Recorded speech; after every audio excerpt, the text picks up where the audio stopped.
Hello, wonderful people. I hope you're having a fantastic start to your day. Thank you, Father, for this new day. It is beautiful outside here. I hope it's gorgeous where you are too. I want to start by offering my sincere condolences to anybody grieving right now. We have had a string of deaths and alleged suicides and disappearances of scientists and ufologists at very alarming rates. It actually reminds me of the lead up to COVID, if I'm not mistaken. It was just a year or two prior that a bunch of cancer doctors started to dying. Do you remember that?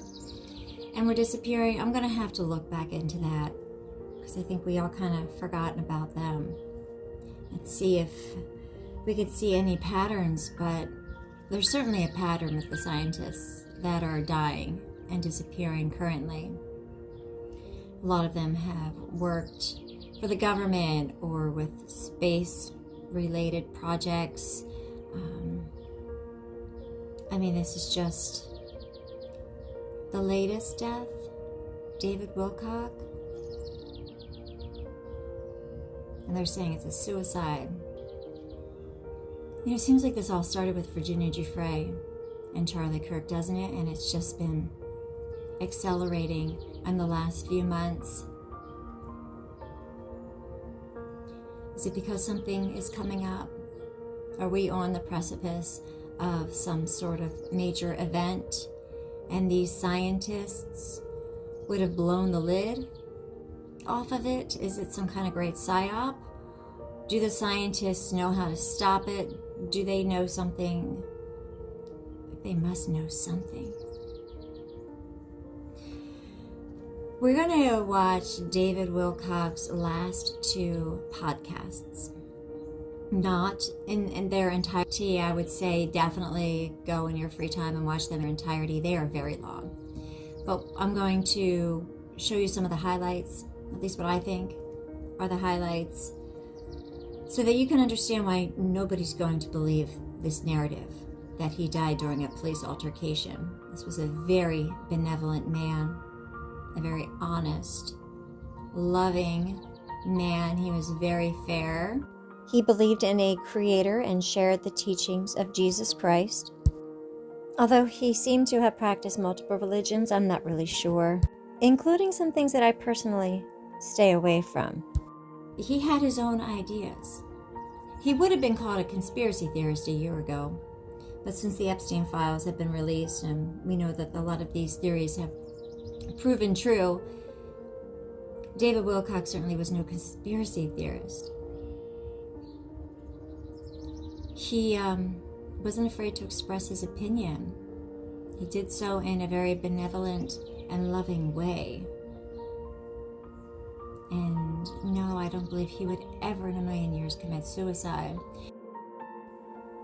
But the evidence shows that is likely exactly what happened here. See, I can't wrap my head around suicide.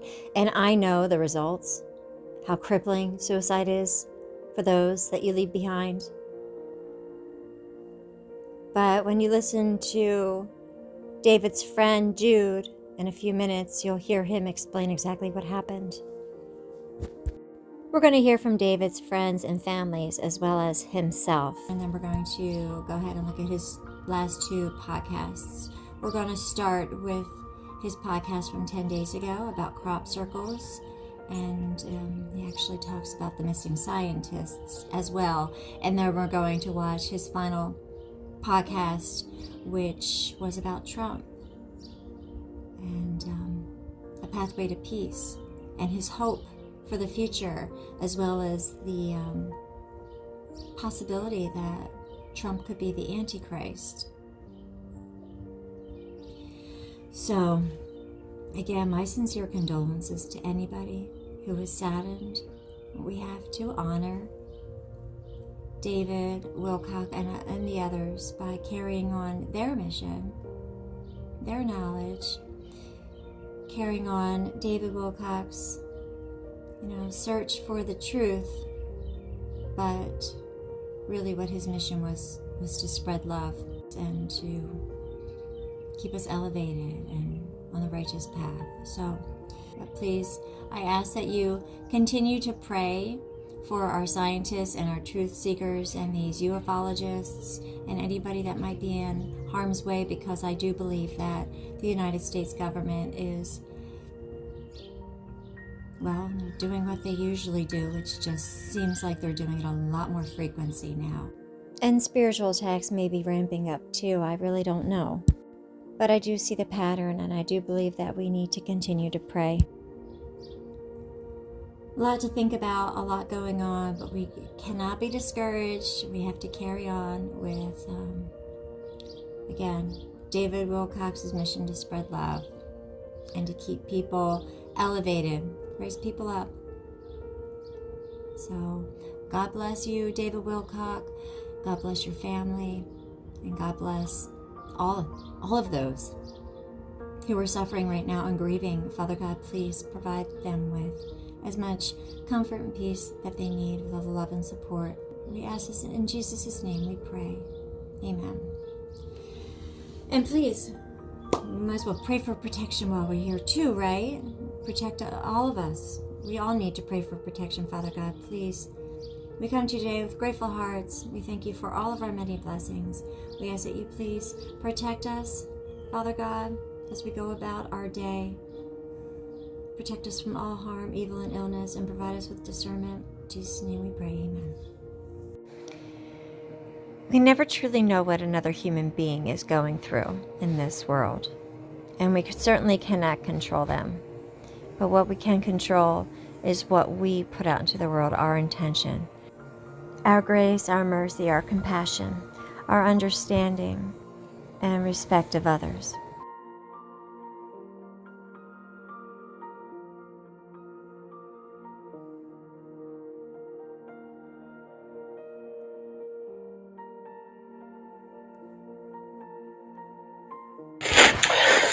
Hello, my name's Jude.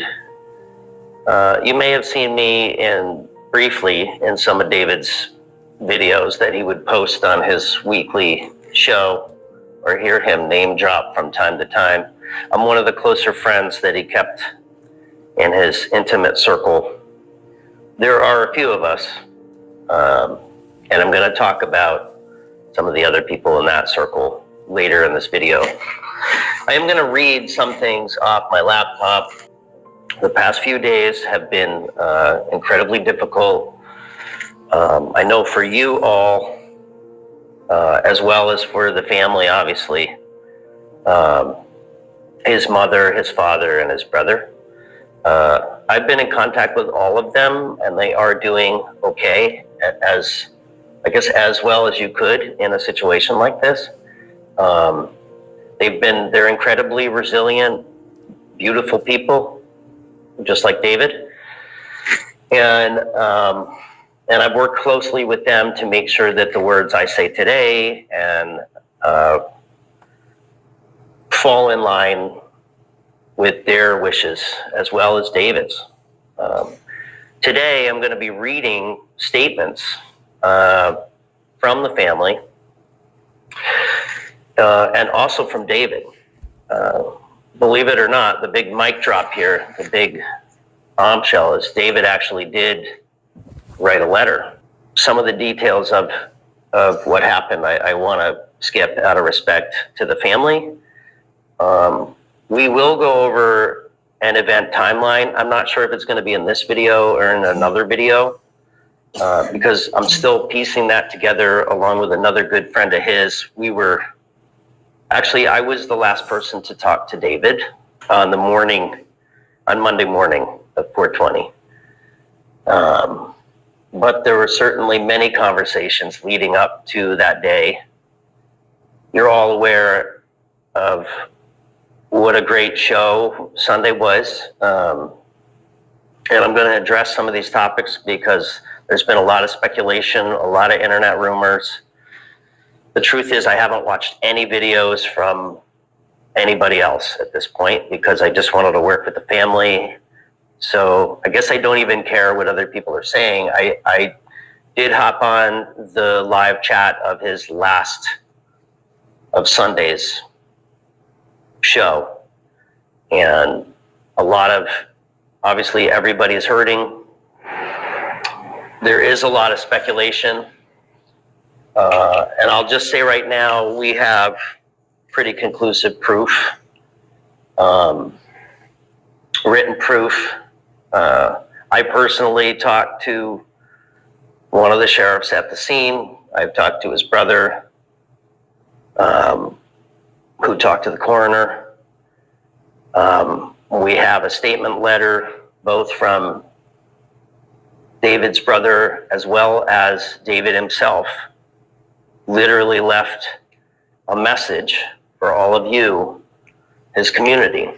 We may do some live videos as soon as I have enough subscribers to allow that. And more information from family as we find more things out. His autopsy was released yesterday.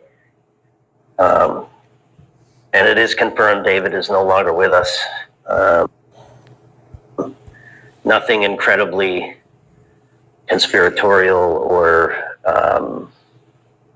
it's not cut and dry, and there are many questions which I don't think I can resolve this entire situation today. The two theories that are going on right now are both actually correct. But we'll get into that. Okay, so my friendship with David started in 1988 in high school, so we go way back. My last in-person visit with him was July of 2025. I will be sharing some of these images and videos that I took during that time.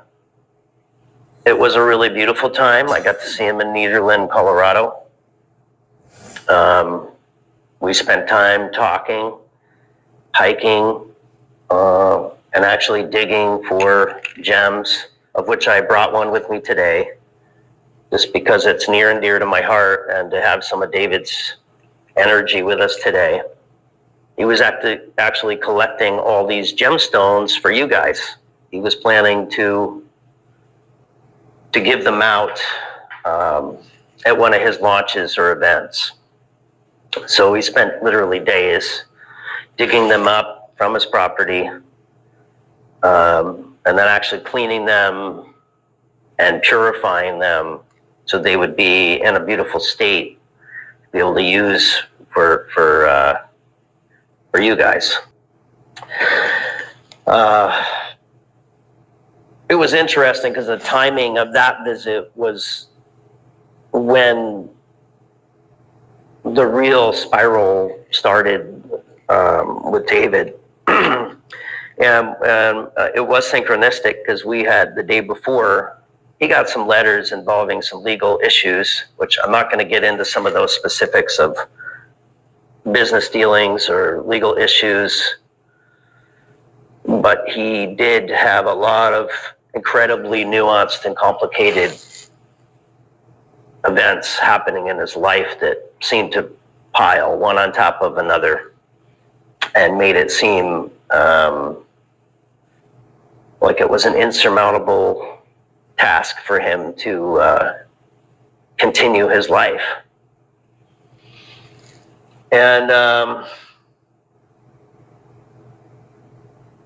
one of the things we did was we went collecting sage on his property and made these sage sticks. And, you know, all you New Agers and people know that, you know, burning the sage and having the sage around helps clear out some of the dark energy. And we knew that was kind of coming for some weird reason. And we hung this sage up right above his dinner table.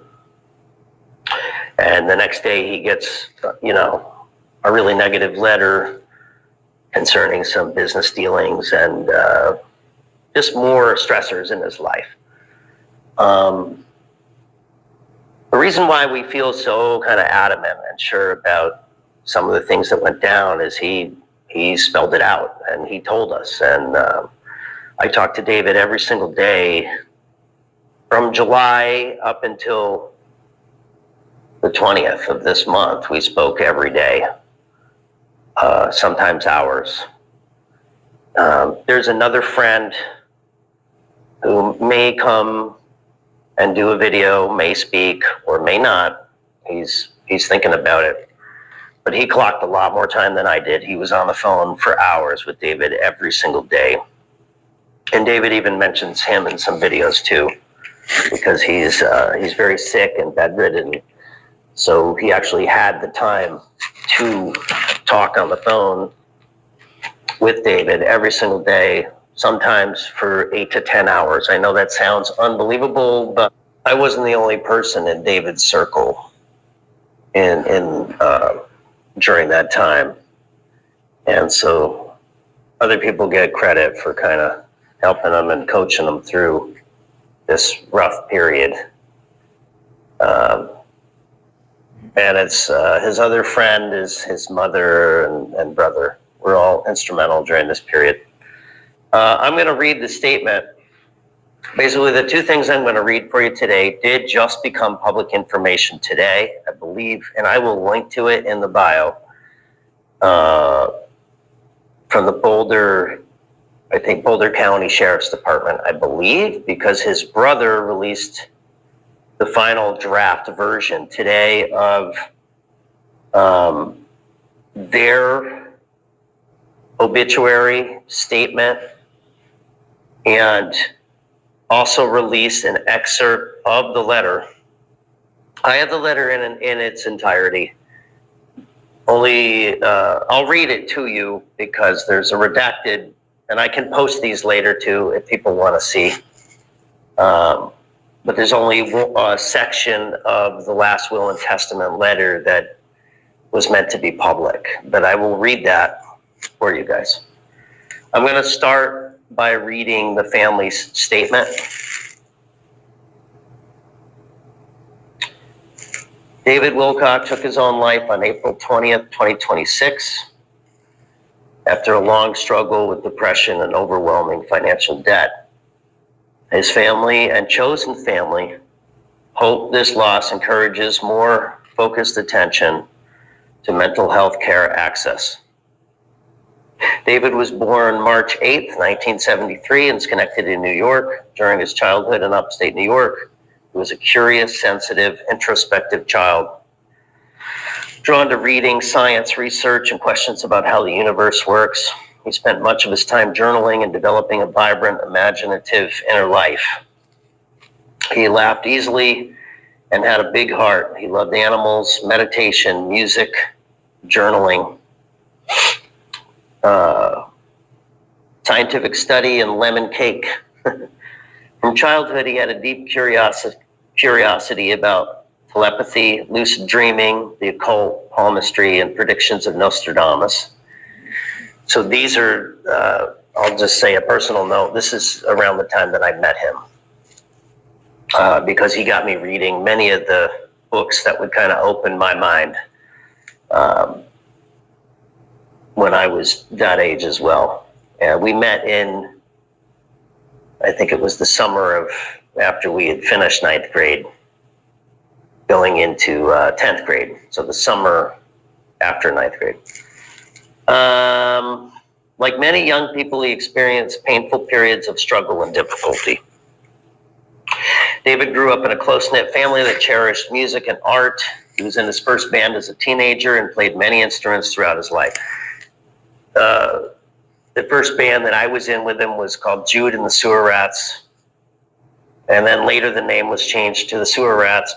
I played bass and keyboards. David's brother was the lead singer and wrote a lot of the songs, and David played drums. I think we had Andy on guitar. He developed strong interest in psychology, spirituality, subjects that would later shape his ethos and vocation. He attended State University of New York at New Paltz and received a bachelor's degree in psychology. David spent his life writing extensively about subjects he was deeply invested in. Some of David's most consistent messages concern the importance of focusing one's energy on the service to others and the divinity of all human life, and he cultivated a wide community around him based on these tenets. Part of the reason I'm doing this video today is I want to keep that memory and spirit alive of David, and want to have a safe community for all the people that believe in that cause to try for us to come together and try to keep that memory alive however we can. I remember moments, not so much in Colorado, but in California when he lived in Topanga and Malibu. We would go to the grocery store. Somebody would recognize him and he would stop and talk to them for 40 or 50 minutes. And I would just be standing there with groceries. But he cared enough that he would, gave to everybody. Most generally, if he had the time and wasn't in a big rush, he would just talk to everybody. And I guess that was one of the beautiful things. He could just get along with everybody. He was known to the world as a New York Times bestselling author with a voluminous body of writing, including the books, The Source Field Investigations, The Synchronicity Key, The Ascension Mysteries, Awakening in the Dream, and The Reincarnation of Edgar Cayce, co-authored with Winfrey. A lot to unpack there. So, as many of you know, which is not helping to diffuse any conspiracy, Winfrey died, I think, a day or two before David, which I would have to say is a very strange synchronicity. And it's going to take me a while to unpack that one. I don't quite understand that one.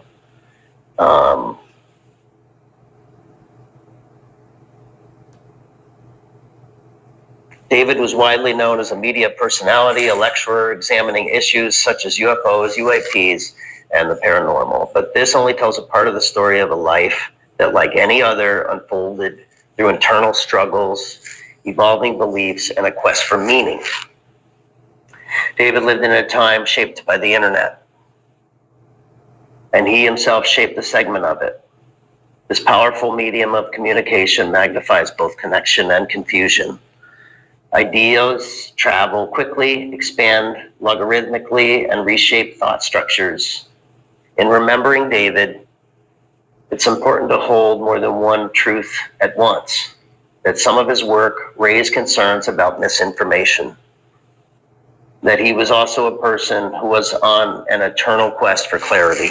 He was a human navigating the same complexities and vulnerabilities that shape all of our lives. His passing is a reminder of how important it is to meet one another with open minds and compassion in our hearts. The loss of a life can turn our focus to our shared humanity. Whether we agree on life's unanswered questions or not, David Wilcock's life will be remembered in a myriad of ways by many different people because of the far-reaching nature of his teachings and because he considered his audience a community. While he was known as a charismatic and engaging teacher to fans, those who were closest to him knew the depths of his untreated mental health struggles intimately. Many who knew him from afar have speculated that there is a cover-up involving his death, but we can assure you there was no foul play. The end of this is basically just says, if you or someone you know is battling with thoughts of suicide, call or text 988. The Suicide Crisis Hotline, to honor David's memory and support others experiencing mental health struggles. Donation may be made in his name to the crisis text line. Yeah, I think his family wanted to try to dispel internet rumors by saying there's no foul play, and I agree with no foul play. I do think it is a nuanced subject, complex, and a lot of his fears were real.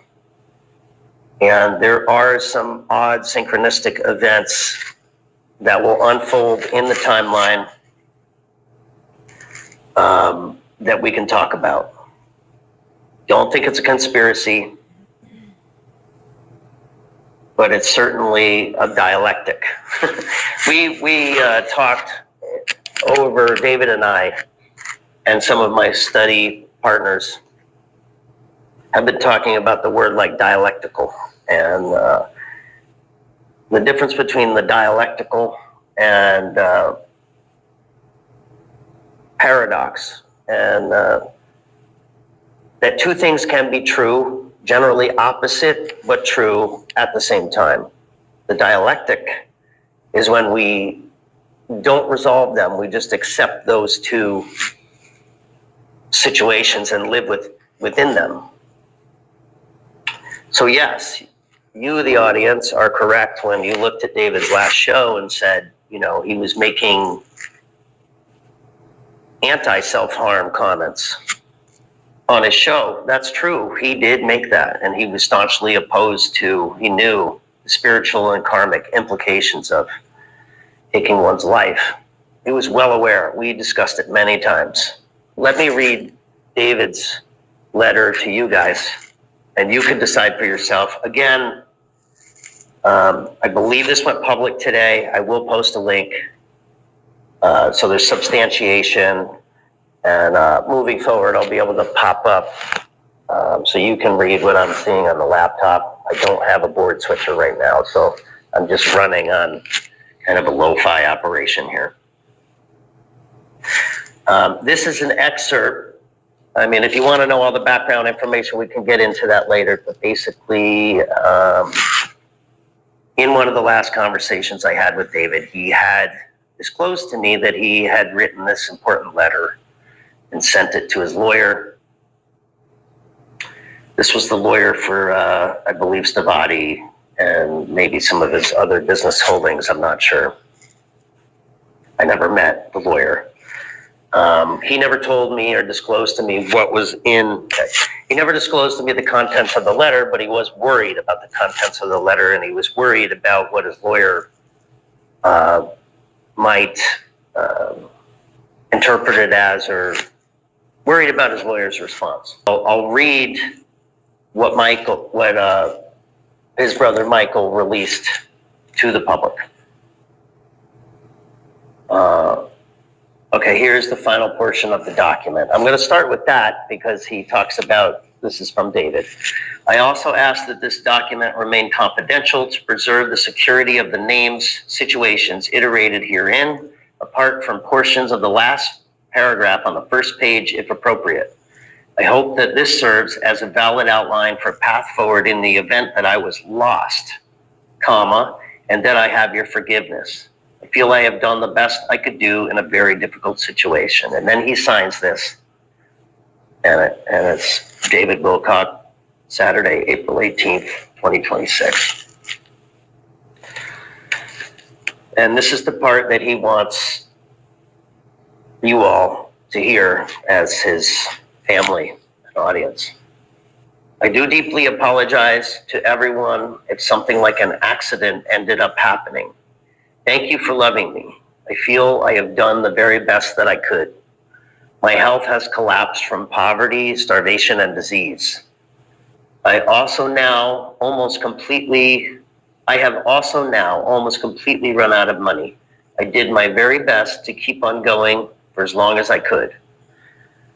For my family, friends, and all of my greater family of supporters, I want you to know how much I love you and how sorry I am if something ended up happening to me. I know that accidents are possible in my reduced state. So very intense. I myself spoke with one of the responding officers who unfortunately witnessed this situation. The timeline has been released from the Boulder County Sheriff's Department. I can read it to you, but it is available publicly. The whole purpose of this video is to explain to you guys that I want to keep David's flame alive. I want to keep his community alive. And so I would like this channel to be a safe haven. Although we didn't always align on everything politically, we aligned on many of the universal truths. One of the beautiful things about David that you guys are well aware of is he was able to marry science, religion, and philosophy and able to connect the dots, which was one of the beautiful things he did. He helped open our mind to be more accepting of people that don't necessarily believe the same religious or political concepts or ideas or worldviews, and for us to just distill it down to the basic message of love and acceptance. And that's what's beautiful, and I want to keep that alive in his honor. What I will do is close with a little statement. I want to keep this channel of communication open. I want to hear from you guys. I don't have an update on what's going to happen to his website. I did review the will. I do know the webmaster, but I don't know what the family's plans are. I can try to find that out if that's a question that you guys have. I know a lot of people on his feeds are telling other people to try to archive his work, which I do think is important. And I will discuss that with his brother to see what they're doing to address that. His body of work is incredibly impressive, and he's logged more time and research than probably anybody else I know in the field. But I do want to keep this space open as a safe haven for the truth-seeking community. And I want all you people to be okay, and we can end the show by doing a small moment of silence. He loved his mass meditation and global prayers, and if I have the opportunity to continue that, I will do that. I don't know if this is the right space or if I'm the right person to carry that on for him. I don't know. But I hope all you guys are okay. And I want to stress the importance of having your mental health checked often. I myself struggle with depression. I'm being treated for depression. I come from a long line of people. My mother's mentally ill. Both my kids go to therapists. It's a rough world out there. So don't be shy. Don't be ashamed. You can get help. Some of these things that we discussed today, I think it's easier to see what happened to David and the spiraling path down that just wore him down to the point where he thought there was no other options. And some of his health concerns were completely legitimate. And we might know more. I haven't fully talked about all the autopsy results with his brother, as far as if he did have some of the health conditions that he was concerned about. But we will address that in the future. Try to appreciate what David meant to all of us. Because I don't even have the words to say what he meant to me. And I'm sure there's a lot of other people out there that feel the same way. So thank you, universe. Thank you, Hashem, for allowing us to spend the time we did with David. And we were honored to do that. And we hope to carry the torch forward. And we hope to be a light unto the world in a dark place. And lead by example. And try to perpetuate love, kindness, and compassion instead of fear and sorrow. Amen. Good night. Start kind of in the middle, and then I'm going to hop over to his last podcast and do the highlights from that. And then I'm going to play longer reels of highlights from both podcasts to wrap things up. Happening out here, and be able to live in positivity and love and in harmony and happiness. That is so important. So, this crop circle prophecy that we saw, I think, is very illustrative. And, we want to be able to get to the point where we can see how these things all come together. So the crop circles are not just a fictional thing. They're actually very real. They were studied by Dr. Gill or William Levengood, and this is a picture taken by him where consistently he found in various crop circles that the growth nodes were bent, not broken, and they appeared to be heated. You could get the same effects as you see up top, the node elongation in wheat. This is what crop circle crops actually do. They are not just sitting there and they're not broken. They actually get bent by what appears to be microwave heat, because the microwaving causes the nodes to bend. And so this is what our own lovely AI had to say about this. Researcher associated with scientific studies on this is William Levengood, biophysicist who operated at the Pinelandia Biophysics Laboratory in Michigan. And they didn't have Gill, but that's what he was always called by like Lyndon Moulton Howe and people like that. He conducted research from 1989 onward until his death in, I think, 2013 or something, analyzing samples from nearly 300 crop formations across 7 countries. His findings were controversial and criticized by various skeptics, but it included anatomical alterations. He reported that plants within crop circles displayed elongated growth nodes, changes in their cellular structure, which he attributed to superheating or microwave radiation.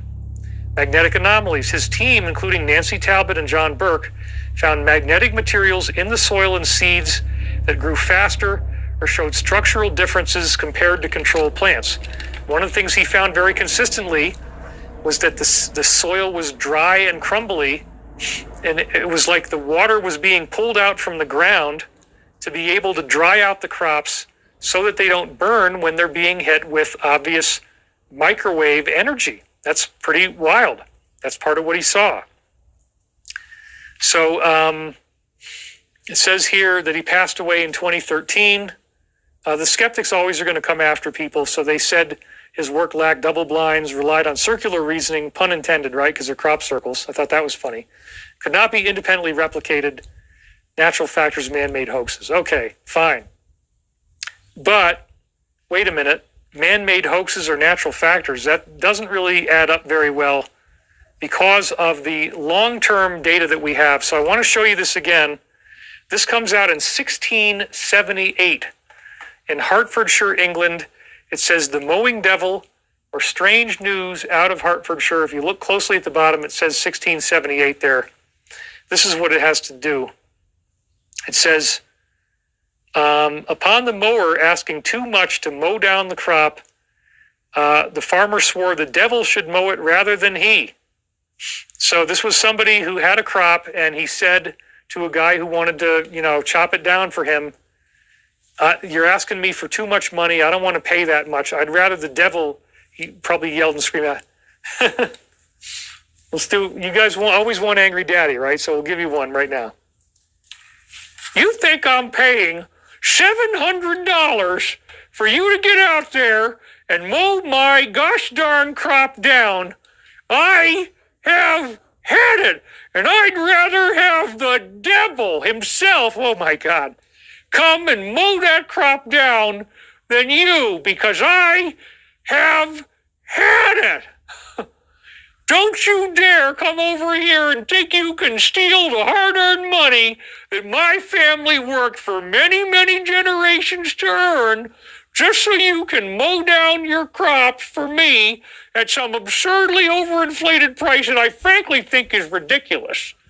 I am not going to stand here and listen to this. I'd rather have the devil himself come out here and mow that crop down than you. Yikes. Get the hell. Okay, so anyway. Or asking for too much money, the farmer swore that the devil should mow it rather than he. And so it fell out that very night, the crop of oats showed as if it had been all of a flame, but the next morning appeared so neatly mowed by the devil or some infernal spirit that no mortal man was able to do the like. Also, how the said oats lie now in the field, and the owner does not have the power to fetch them away. Okay, so apparently because they got rolled up or folded down, you can't mow them properly anymore, because again, they've been mowed down. So there it is, the devil responsible for creating this, what now appears to be 2 crop circles with 2 rings. And, you know, the whole field was lit up like it was on fire. That is the UFO sighting. So 1678, I mean, wow, that goes way back in time. It's pretty wild. Practice holding the cigarette under your lower lip. Well, I tried, but it just fell out that time. Oh my God, it's on fire.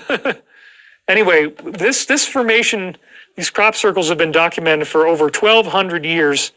And I love bringing this one up. I've done this at so many of my old conferences. Archbishop of Lyon, 815 AD, my friends, where he did an edict. Remember, this is where the church essentially was the government. It was against the foolish opinion of the masses about hail and thunder that the people believed in cloud ships coming from a place they called Magonia, hence Jacques Vallée's book, Passport to Magonia, flattening crops into crop circles as a form of ransom to protect against bad weather. Agobard, issuing a prohibition. Let's go back to that real quick. He issued a prohibition against locals taking seeds from crop circles because they were using them for hypersexualized pagan fertility rituals. So yes, people were so excited about these crop circles that they were actually taking them out and then making bedding out of them and having consensual relations in these ceremonies that way to try to bring about fertility for their crops. And apparently they were being contacted by human-looking beings that they called sylphs, who said they were from Magonia. And these beings told them, if you let us make these crop circles, we'll allow you to have good crops and we will protect you from bad weather. So that's kind of the connection there. So very interesting how that all fits together. And here he is back in his very, let's go back there. In his very lovely and, you know, brightly lit quarters. It looks gloomy as heck in there, doesn't it? There he is writing that edict and clamping down on people's rights and freedom. But, you know, it's nothing has changed, has it? It was a government cover-up. Just happens to have been 1,200 years ago. Crop circles being openly acknowledged back then. Edna Karinsky says, hooray for Angry Daddy. Thank you for the donation. Really appreciate it. So again, this is very interesting that he had to actually do a government prohibition against that happening so that people did not steal these crops out of the crop formations. But then things got really interesting in the 1600s. This is Dr. Robert Plot, not to be confused with the lead singer of Led Zeppelin, Robert Plant, although they have similar hair. Probably never once in his life did he say, hey, hey, mama, said the way you move.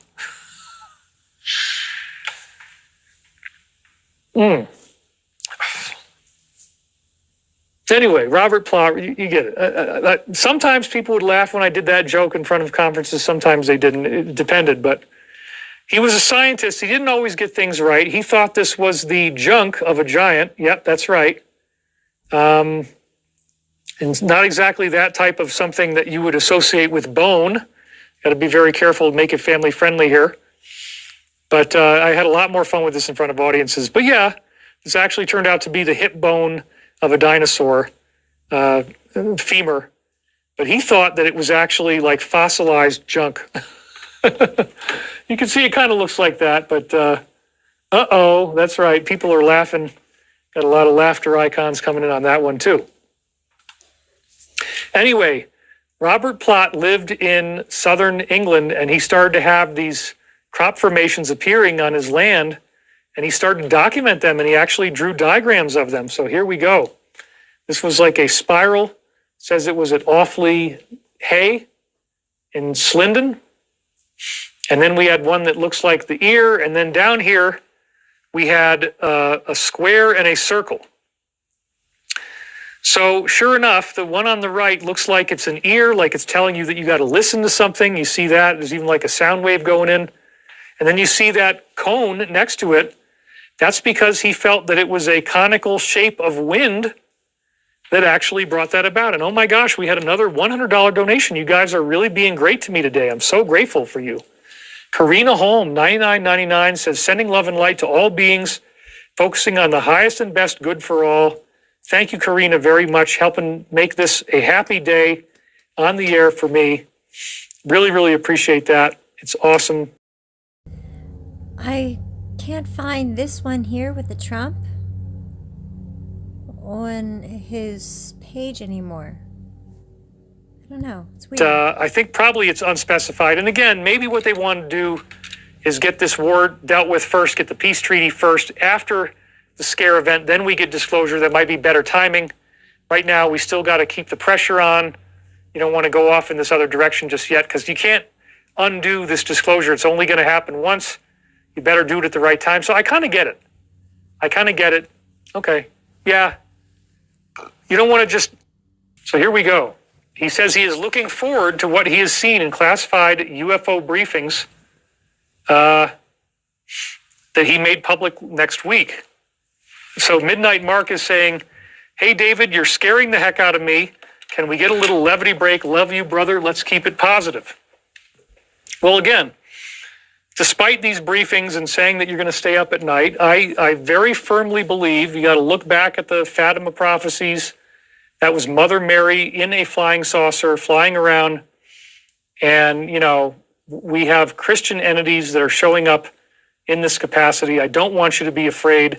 I do want you to be confident. And I think that I've built upon a lot of this stuff before so that it's not a bad thing. It's not scary. But again, you know, we're going to have to learn some unfortunate truths. But I've been preparing you guys for this for a long time. So sorry about that, Midnight Mark, but I do hope that you're able to, you know, stay with us and be with us. I'm not sure. He was a moderator before. Do you have a new identity that we need to make you into a moderator with? Let's see here. Because he was a great moderator. Yeah, we'll add him as a moderator. Okay. So there you go. We got him back. All right, he's back. Because he's so anyway, yeah, he's one of our fastest moderators, and I guess you got a different handle now, so we got you back, buddy. You're good now. All right. Anyway, I'm glad that we saw you, because I thought you had left us. Anyway, so this isn't too scary. In a clip that's ripping across X, Stephen Smith asked him point blank, you said you've seen UFO briefings that would, quote, set the earth on fire, end quote. And you also said publicly you're not going to hurt yourself. That's a serious statement. What exactly are you being told that the American people aren't allowed to hear? And he doesn't really give us the answer. He plays it close to the vest. He says, I've been briefed and seen pictures and talked enough. If they would just release what I was briefed upon just a couple weeks ago. Remember, he said it was scary. Again, we had somebody come in there, a colleague, a friend, if you will, who was basically there to disrupt. That's interesting. A disruptive person. That means they're probably making threats. They tried to ruffle this guy's feathers and ask him stuff. So, you know, they're trying to challenge him, I guess. Burchett continued. He named names, dates, people in the meetings, where these items, if you will, are located. It's too much. It's too much, sir. Wow. Too much is going on. So again, he was actually a lot more forthcoming in the previous interview, because too much could be interpreted as just about anything. Oh, I'm so glad we got Midnight Mark back. He says, glad to help out. Thank you. Glad that you're back. And we got that all worked out. So, yeah, if you get disclosure, you're going to learn that some of the beings are not good, but there are others that are very good. And we don't want to throw the baby out with the bathwater. I have always focused on the fact that the major world religions seem to have been founded by positive beings, that they protect us, that they are not going to let us blow up our planet. That's why they show up over these missile installations. I do not believe that they're just here to try to hurt us. If they were going to do that, they would have done it a long time ago, if they could. They're not able to. There's positive forces protecting us. Oh, wow. Dr. Phil donated $50, and he said, Casey Musgraves, the country music singer, said she saw orbs following her jet, superseded by her pilot, saying, we see them in the air every day. We are getting very close. That's right. So it's a really good thing to see how all these pieces fit together. And again, I want to thank you guys all for being here today. We've got a total number of almost 9,000 views, which is great because it means most of you are sticking around. The average viewer is watching for at least 25 minutes, which means most of you are not leaving. because there's certain people who just leave really quick. So I'm just getting to see these things about this.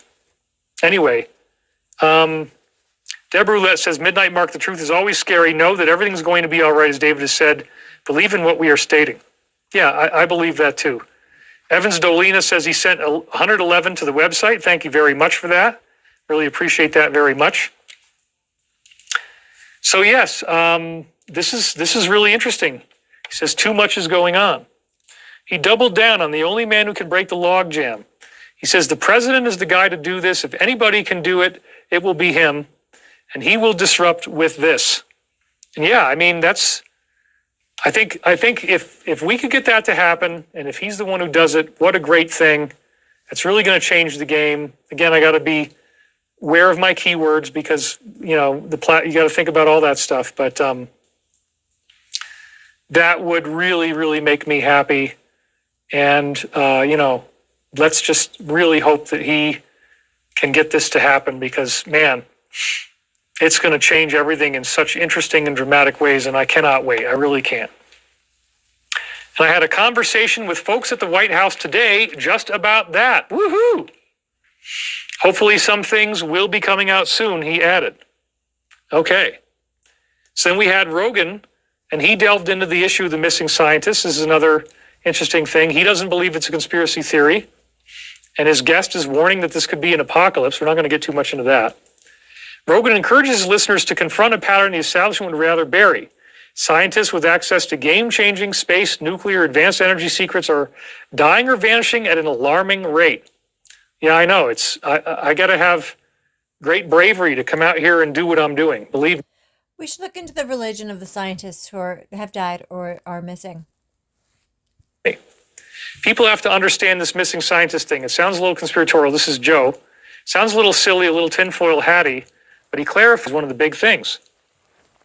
Again, let's hear what he said. He continues, breakthrough zero-point energy, breakthrough whatever it is these people are working on, plasma technology, whatever that is.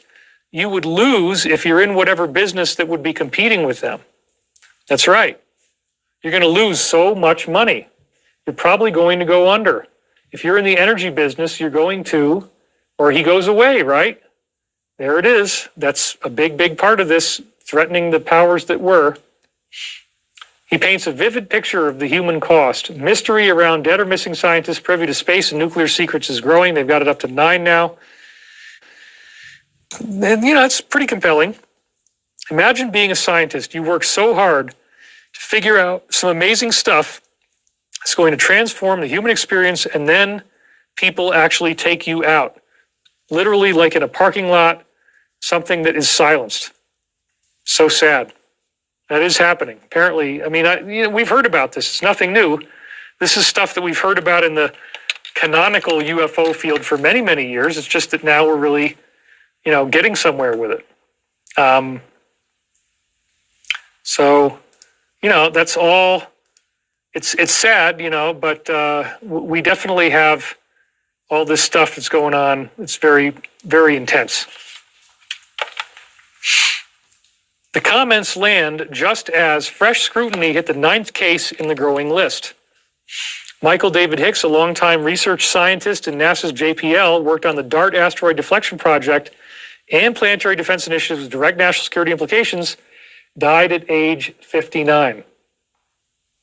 And there he is right there. We mourn his loss as well. It's very sad. No cause of death was ever released publicly. No autopsy has surfaced. NASA JPL have remained silent. And then they're talking about the convergence of artificial intelligence, war, and disclosure. And this is, again, why I think that we are in some type of final scenario here. It's not just like this is going to drag on forever. The war, the AI issue, all these things are coming together in a really, really shocking way. So this is something that was posted by Shadow. And, you know, I still refer to him sometimes. It's just that it's gotten too dangerous to do most of what he has to say. But anyway, this one isn't so bad.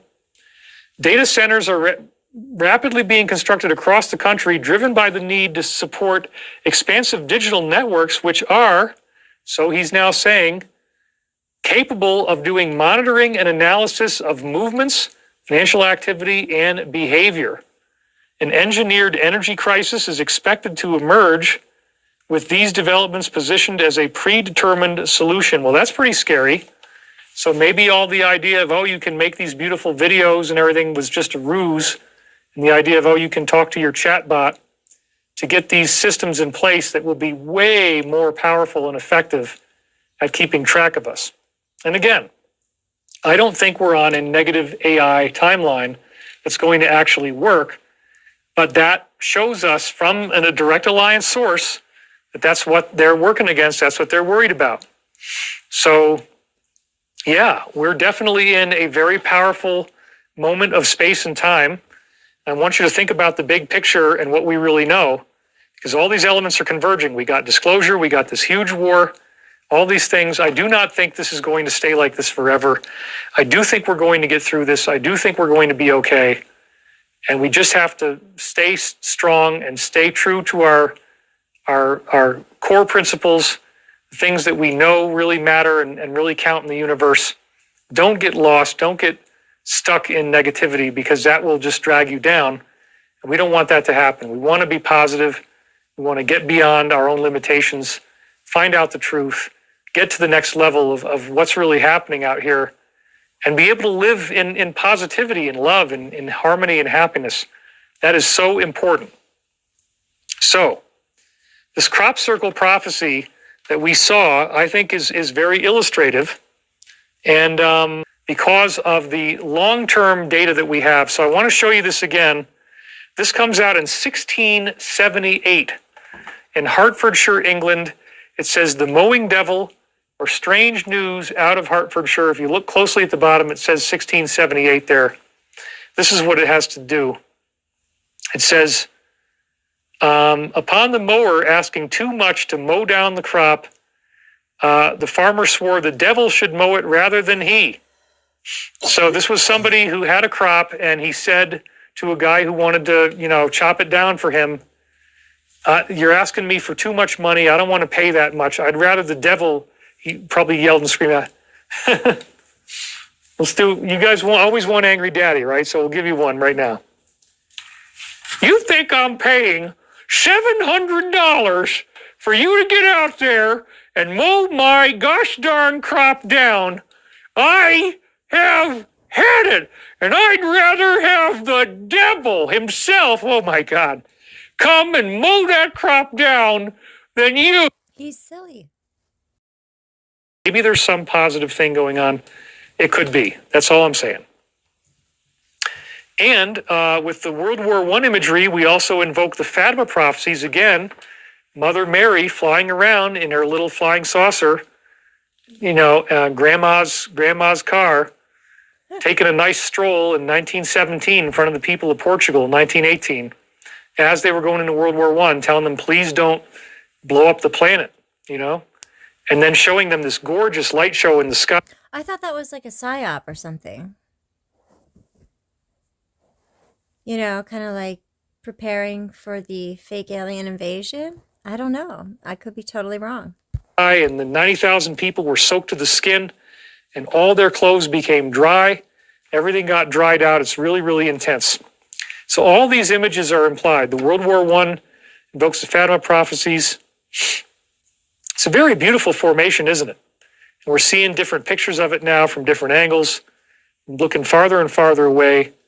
And this combines two images that we got exactly 20 years ago. It's thematic to other crop formations that appeared before, very nicely positioned with our anticipated disclosure.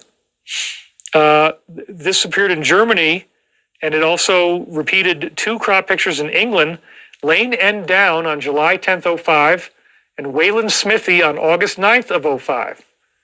So they also say here that it may predict the appearance of a bright new star after two more cycles of Venus on the 20-day Mayan calendar. Well, that didn't really happen. But again, that's the idea of the solar flash, the bright new star. Who knows? But let's look at this first of all. Lane End Down was the one that it was referring to. It's very similar. Looks again like a marine mine. Also has the Star of David shape. This was July 10th, 2005. 27 internal dots within the white circle and about 72 surrounding circles in the open field. Both of these numbers are very interesting numbers.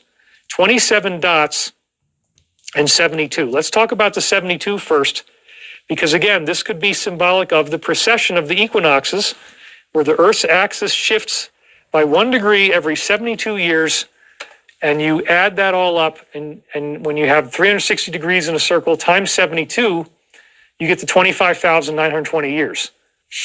And that means that it takes 25,000 years for these Earth's axis to go around this slow wobble that shifts the stars in the sky by 1 degree every 72 years. And all these ancient prophecies appear to be telling us, as I said last week, solar flash at the end of 2012. Well, if you watched the show last week, we talked about the idea that, yes, at December 21st, 2012, right around that time, our sun's next door neighbor, Proxima Centauri, actually did have a solar flash, 63 times bigger than usual, bright to the naked eye, would have cooked everything around it in the solar system, the whole area.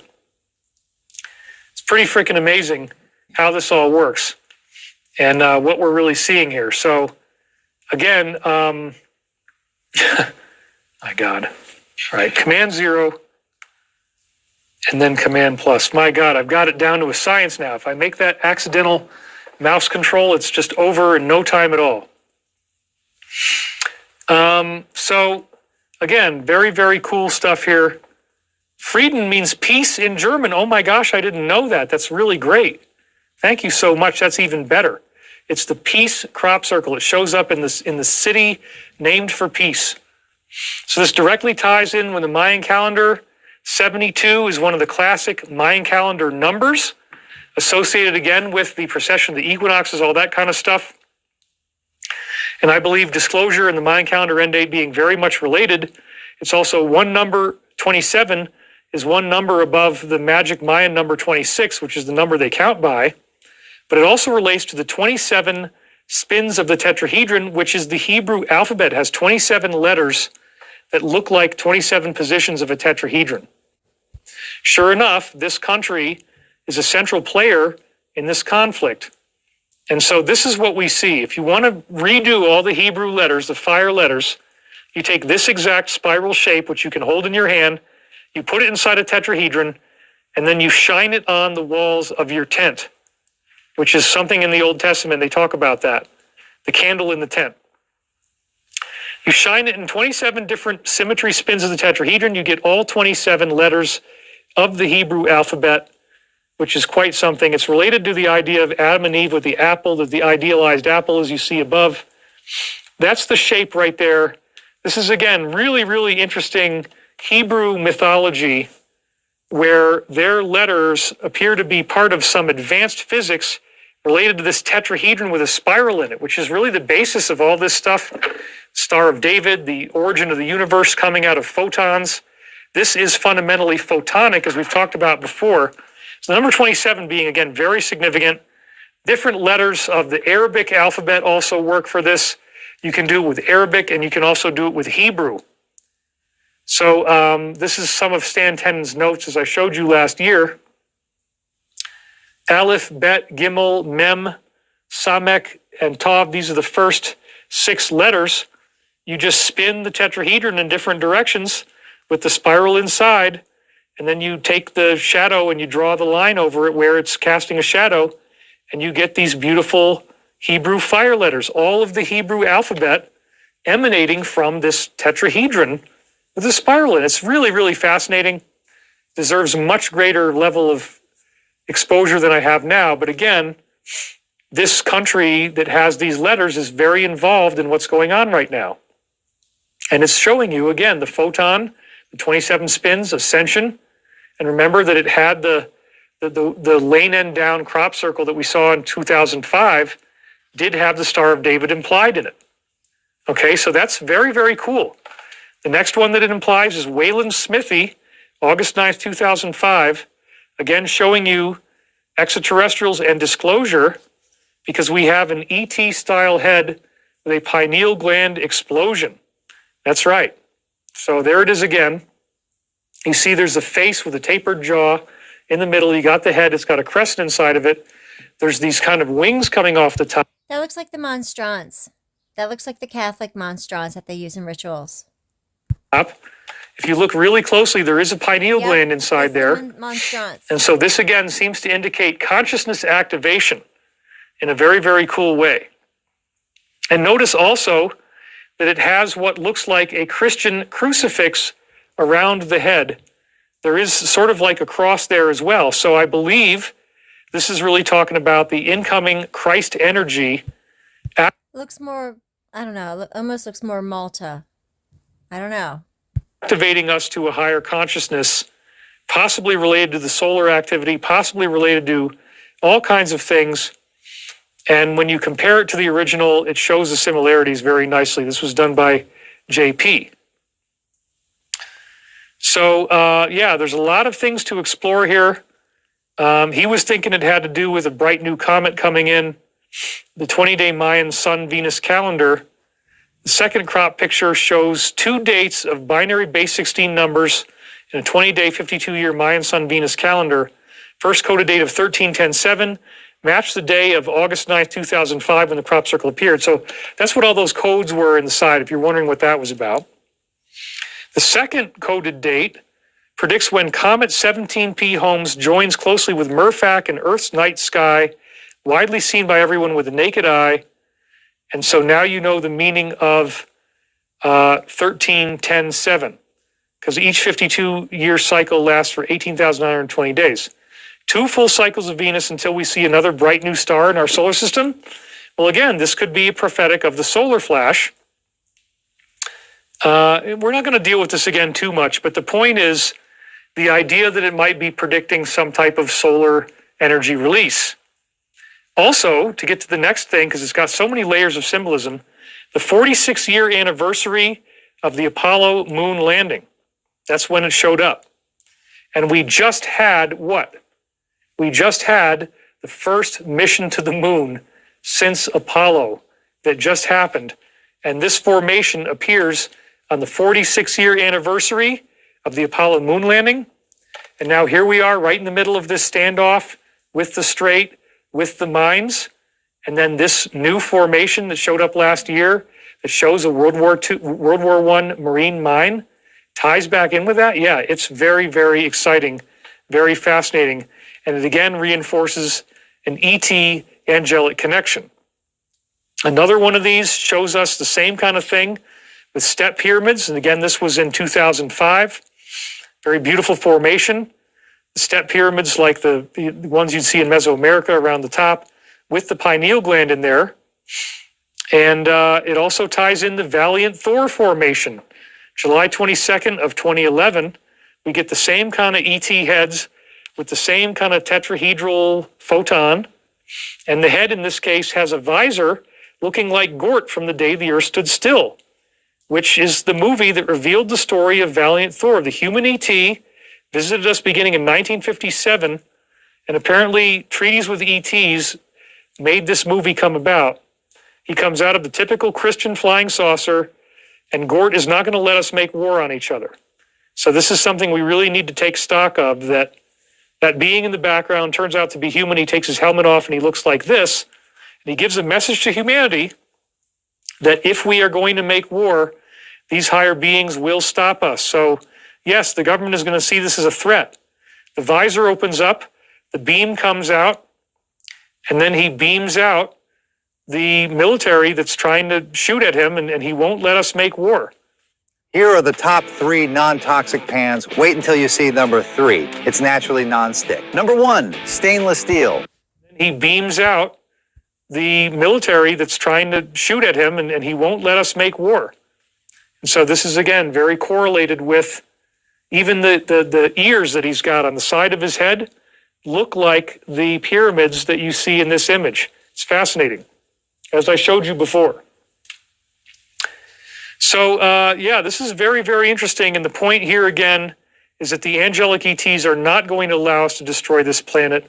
That's what that formation was all about. That was Valiant Thor's message, and it's very relevant now. Even if this war accelerates and goes way off the rails, which it could, there are higher beings that will not allow us to be destroyed. And I believe that this formation showing us the marine mine, tied in with all this other stuff, gives us a very, very beautiful prophecy of that. It's quite amazing. And that's backed by the Bible. God is not going to allow all of us to be destroyed. He'll return before that happens. Right? We on the same page with all that? We had the Mayan winged disk formation, August 2 through 3, 2004. That's another one that is implied here. Again, possibly suggesting the winged disk, the visitors, possibly suggesting the solar flash, Mayan calendar end date, all these things interrelated. The double star formation of 2005 was another one that we see. That's pretty fascinating. Another one is this tetrahedral formation, once again, but there's some other layers there that we're not going to talk about right now. But, compare this with Wayland-Smithy 2005, and again, they're very similar. And if you know what that symbol is on the right, I'm not going to go into it this time, but is that showing that this initiative will be defeated? Is that showing that this is all going to be exposed? Is that part of what is coming out right now? Did we just get some files released? Yes, we did. So if you're a wise viewer, then you know what's going on, and you know what that means.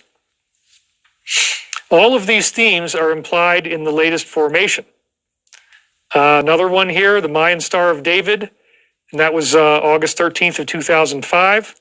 It's very beautiful once again, possibly suggesting once more something transforming with the sun, all the feathers coming off of it. The Mayan ET head formation, August 23rd, 2013. This is again possibly talking about extraterrestrials coming back to visit us, possibly talking about their craft. Cycles of Venus, that's another layer of what this is. Because when Venus goes through the sky at night, it actually conjoins itself, it comes to 5 different points in conjunction with the Earth, forming a perfect pentagram. And so that's one of the things that it naturally does as it goes through space. So this is interesting. The 5-sided star could be related to Venus in the fact that, again, Venus-Earth conjunctions come together in 5 different places. The 5 times in a row of Venus and Earth conjoining forms a pentagram. It actually does. So when you get July 20th plus 8 months, that's what I'm just saying, is that's when the crop circle came down. You get to March 20th. And so the 8 months, where did I get 8 months from? Because it's the equivalent of 5 cycles of Venus, 8 years on Earth. We'll take the 8 years, we'll turn it into months. I'm just doing this arbitrarily, but there might be some basis to it. You get March the 20th. This was less than 3 weeks after the start of the war. So, again, 8 months, maybe that's what we're talking about here. During that time, this is when everything, there was, major escalation. Started on February 28th, 900 strikes in the first 12 hours. And then it wasn't until March 20th that we had airstrikes that were done on military targets, and they were responding with widespread missile drone attacks across the whole Middle East, causing major, major eruptions. So it also ties in with the Wicker Man formation, and this is another thing that we saw before.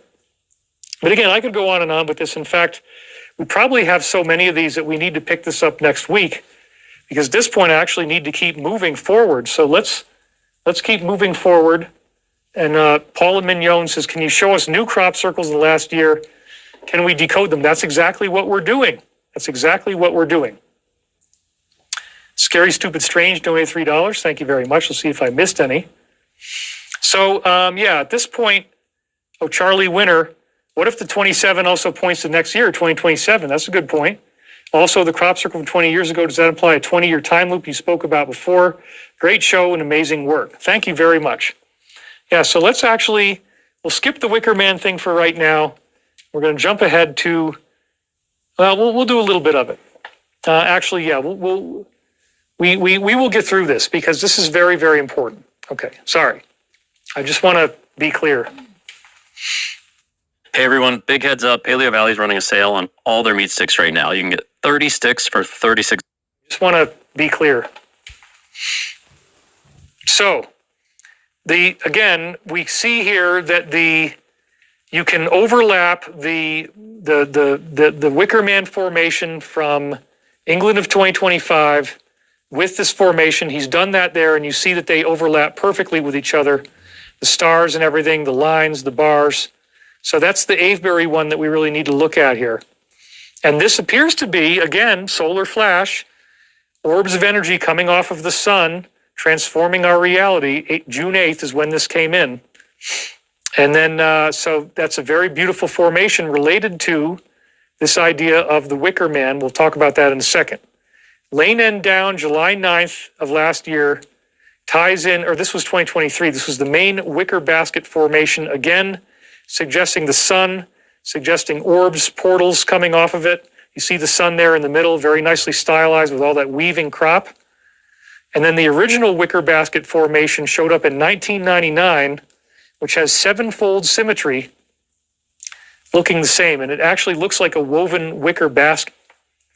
And the Wicker Man being a very, very important symbol. But, yeah, so I wanted to get you to see that. So now we're back to Avebury again. This happened again last year. Just like Paula Mignon asked, we're analyzing all this stuff. So this is very fascinating how the two correlate with each other. The Wicker Man is a movie that talks about how this guy is trying to investigate a pagan cult on this island, and they ultimately march him into a Wicker Man statue that is burned. They fool him. Everybody on the island is in on it, and he gets marched in there, and he's burned to death. And so ultimately, it's about setting up your adversary, and that's really a statement of the swamp and what they've been doing all this time. But now the tables are turned, everything's reversed on them, and it's flipping around the other way. And then we also had another wicker basket formation 2023 that shows us the bat signal right in the middle. So that's pretty interesting too. So again, this formation showed up right before right after Midnight Hammer. We had a scare event post that showed up at the time where he was saying everybody should immediately evacuate Tehran. And they highlighted his warning in a post. This was before Midnight Hammer. And he says they should have signed the deal I told them to sign. What a shame. They cannot have this. I said over and over again, everyone should immediately evacuate. And they highlighted his warning in a post. Now, back last year, he vetoed the plan to go after the leader. And then the other guy says, we will do what we need to do. Well, now that's actually happened. So provocative events continued, and they said they are not going to strike. They remain in defensive position only. That's what we thought. But then they actually did it anyway. And they said they are not joining offensively in the military operation, but despite these reports, he asked the Situation Room to be ready. So we know what ended up happening. They did all this. But the point is, now we're into something new. I'm going to zoom ahead a little bit here because we do have to keep moving. Let's see here. So, getting back to Friday now, it also codes in the name of the Morning Star. So it has a double meaning. The Morning Star is a type of medieval weapon, but it also, of course, relates to the idea of good old Uncle Lou. You know, there we go. Sorry, I was on the wrong slide there. So you can see the Morning Star has a double meaning. It also relates to, obviously, the name of evil, or one name of it, you know, the idea of the Uncle Lou. So is this also about the idea that evil and negativity will be going away, the return of Valiant Thor and other beings from the planet Venus? That could be what it is. When we read the bottom here, it says, the clever double meaning of this crop picture would be to associate the planet Venus bright in the morning sky at present, symbol for Quetzalcoatl, the weapon from medieval Was it the Morning Star? Isn't that Lucifer? Germany that could be used for conquest. And then Revelation 6 says, I looked and behold was a white horse. Its rider held a bow and was given a crown. He rode as a conqueror bent on conquest. Well, so they quoted Revelation 6. And this is very interesting because Revelation 6 actually has some very interesting lines in it. And we're at 2 hours and 47 minutes. So I'm running out of time to do this, but we're going to get through this one. Now, I do not believe that all these terrible things in Revelations are going to happen, but the crop formation caused this guy to think of Revelation 6 because of that particular line. So we're going to read it. And this is the opening of the seven seals. There's something very interesting in here that I want you to see. I watched as the Lamb opened the first of the seven seals. Then I heard one of the four living creatures say in a voice like thunder, "Come." I looked, and there before me was a white horse. Its rider held a bow, and he was given a crown, and he rode out as a conqueror bent on conquest. So again, that made this crop circle researcher think of the Morning Star weapon. Okay, so that's the thing about the Morning Star. I believe that, well, it says here, both Jesus and Satan referred to as the Morning Star. The first reference to the Morning Star as an individual is in Isaiah 14:12. How you have fallen from heaven, O Morning Star, son of the dawn. That's what I thought, Lucifer. You have been cast down to the earth, you who once laid low the nations. The King James Version and the New King James Version both translate Morning Star as Lucifer, son of the morning. Now, unfortunately, they aren't the most reputable, so we'll have to dig a little bit deeper. But that is a general belief. It is clear from the rest of the passage that Isaiah is referring to Satan's fall from heaven. So in this case, the morning star refers to Satan. The idea of a bright morning star is a star that outshines all the others. So while both Jesus and Satan can be described as morning stars, in no sense is this equating Jesus and Satan. Satan is a created being. His light only exists to the extent that God created it. Jesus is the light of the world. That's John 9:5. Only Jesus' light is bright and self-existent. Satan may be a morning star, but he is only a poor imitation of the one true bright morning star, Jesus Christ, the light of the world. And I would say he's not a morning star anymore anyway. He's bound in darkness. So that is really pretty interesting, don't you think? I'm going to go back to David Wilcock now. When the Lamb opened the second seal, I heard the second living creature say, "Come." Another horse came out, a fiery red one.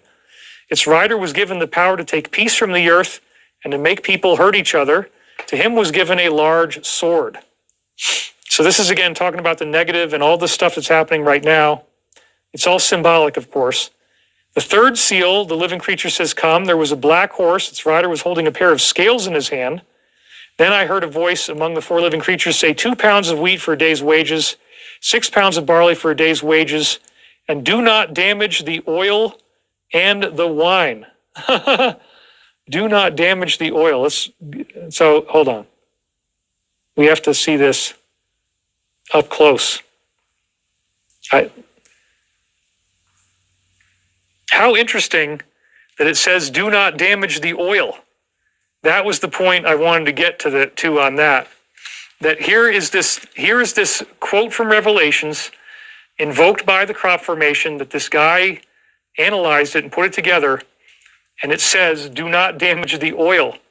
You can't even make this stuff up, because again, what have they been doing? They've been bombing Karg Island, but not damaging the oil infrastructure, and the whole basis of this conflict is about do not damage the oil. So there's another thing that's very, very curious, the tie in with the book of Revelations, all this kind of interesting stuff, and do not damage the oil. So when the fourth seal, the Lamb opens the fourth seal, the living creature says, "Come, behold a pale horse, the rider is named Death, and Hades is close behind him.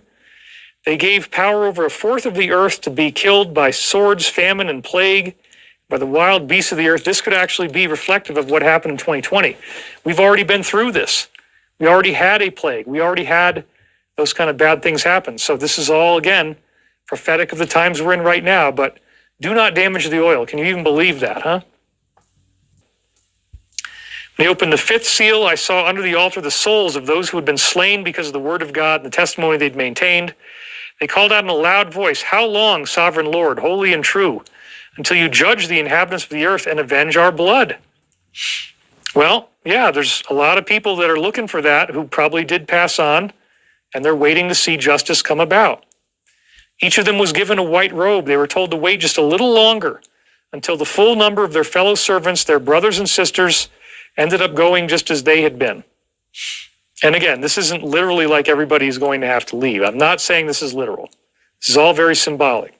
But then we have the earth change, great earthquake. Again, Michael telling us we avoided this negative timeline. Revelations had to warn us about this. But we also want to be careful. Our leaders need to make sure they don't do too much damage, because we don't want to have any possibility that these negative timelines could come about. We really don't. Because what would happen? Well, the sun turns black like sackcloth made of goat hair. The moon turns blood red. Stars in the sky fall to the earth. Figs drop. This is like the pole shift, basically. The heavens rolled back like a scroll being rolled up, and every mountain and island was removed from its place. That's very powerful stuff, man. Then the kings of the earth, the princes, the generals, the rich, the mighty, everyone else, slave and free, hid in caves and among the rocks of the mountains. They called to the mountains of the rocks, fall on us and hide us from the face of him who sits on the throne, from the wrath of the Lamb. For the great day of their wrath has come, and who can withstand it? So again, it's very interesting, the line, do not damage the oil, and how that relates to this. And again, I do not believe we're now going to have this negative pole shift. The day the earth stood still formation shows us the ETs will stop us from creating some type of nuclear catastrophe. And that gets back to why they show up on these installations, which again, we're going to be hearing about that, and it's going to be framed as a threat. Miles Servin says the earlier bat signal also seems to resemble the logo of the Rebel Alliance from Star Wars, with the emphasis on the term alliance. That's very interesting, yeah. Anyway, yeah, so this is very, very interesting stuff, isn't it? All these things fitting together. So I don't want you to be afraid of the book of Revelation, but the positive part that it gets into at the end about the ascension, I think, is very, very significant. So let's talk about that. After this all happens, because this is the positive part without all the negativity. Oh, it's the Chinese year of the fire horse, says Charlie Winter. Thank you for that, too. After this all happens, I see 4 angels standing at the 4 corners of the earth, holding back the 4 winds of the earth to prevent any wind from blowing on land or sea or on any tree. This is the prophecy of the angels being able to stop things from going bad, stop it from being negative, and that we're not going to have a disaster. We're not going to have a catastrophe after all. Then I saw another angel coming up from the east, having the seal of the living God. After this I looked, and there before me was a great multitude that no one could count, from every nation, tribe, people, and language, standing before the throne and before the Lamb. They were wearing white robes and were holding palm branches in their hands. It's so beautiful. They cried out in a large voice, "Salvation belongs to our God who sits on the throne and to the Lamb." All the angels were standing around the throne, the elders and the 4 living creatures. They fell down on their faces before the throne and worshiped God, saying, "Amen. Praise and glory and wisdom and thanks and honor and power and strength be to our God, forever and ever. Amen." Then one of the elders asked me, "These in white robes, who are they and where did they come from?" I answered, "Sir, you know." And he said, "These are they who have come out of the great tribulation. They have washed their robes and made them white in the blood of the Lamb. Therefore they are before the throne of God and serve him day and night in his temple. And he who sits on the throne will shelter them with his presence." So this is actually a prophecy of people going through the ascension. It's really, really beautiful. "Never again will they hunger. Never again will they thirst. The sun will not beat down on them, nor any scorching heat." Sounds great. "For the Lamb at the center of the throne will be their shepherd. He will lead them to springs of living water, and God will wipe away every tear from their eyes." That is the ascension prophecy. So this image again came down in Freiding, Germany, but the nearest large town is Andex, Germany. And so this is very, very interesting as well, because it's very significant in World War II terms, and I think this is the key to the entire prophecy. During World War II, Andex Monastery in Bavaria survived bombing raids and served as a critical sanctuary for cultural preservation. Historic works and collections were transferred from Munich to the monastery to protect them from the destruction of the war ensuring their survival. There you go. While the monastery itself was not a target of the Germans' ideological persecution, it operated within that region when the state was suppressing their opposition, controlling all aspects of public life. But the monks were able to continue their duties, including the operation of their brewery, which somebody was talking about before, funding their charitable activities and surviving intact. There you go. I think this is a prophecy about the world, that we will survive intact, that we will be like those 144,000, which is a symbolic number. The people in the robes will get through this tribulation without the destruction of the planet.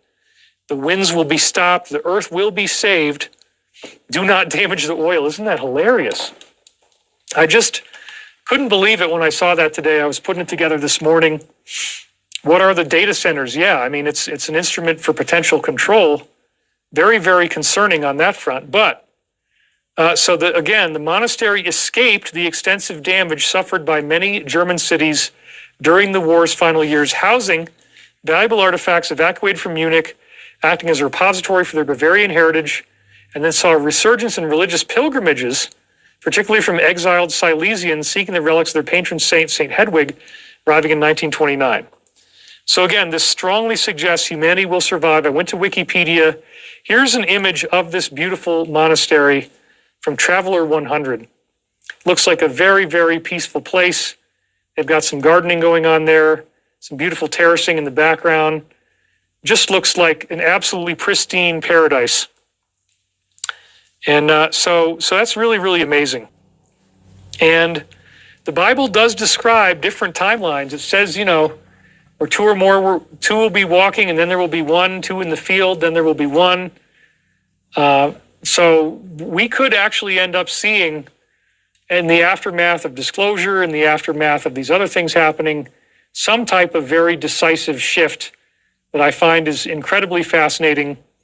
And, we're really looking at this. So, Charlie says Andex is located on the Holy Mountain near Lake Amersey. Thank you for that. I didn't know that. RJ Patterson, the Bible is good news. Praise Master. David was too excited to see how this was going to play out to have committed suicide. So what would have caused a mental break? Or are they lying? Was there no mental break? Jesus, absolutely.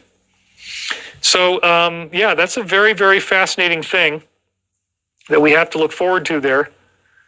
And what I want to do now is to jump ahead to a new reading that I brought through, because I think this is a great way to end out the show. We have a half an hour left.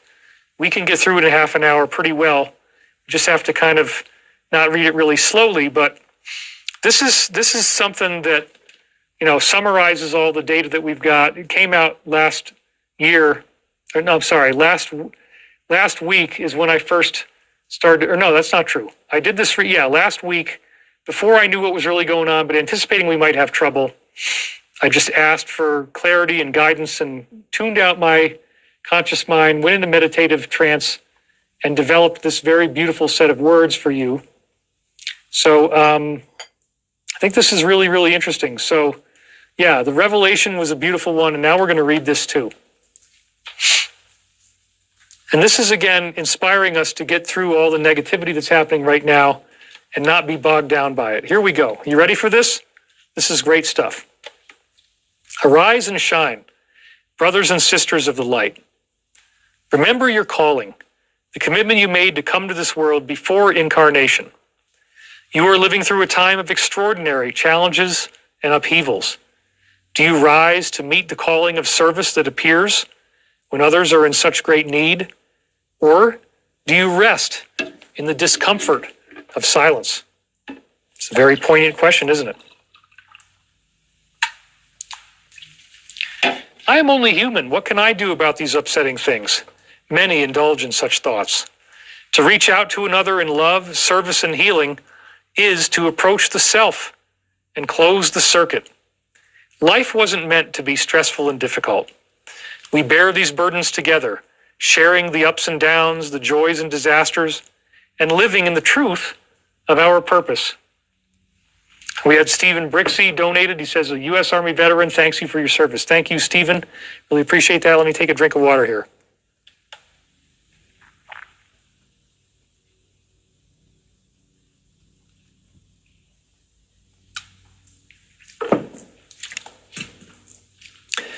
But we all can change things because of the meditation effect, right? We know that. As you find yourself thinking about the big questions, be ye not deterred by the sadness.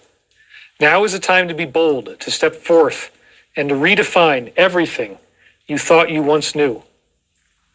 Now is a time to extend your gratitude and grace to those who would receive it, and to feel the love that the universe provides in every moment of space and time.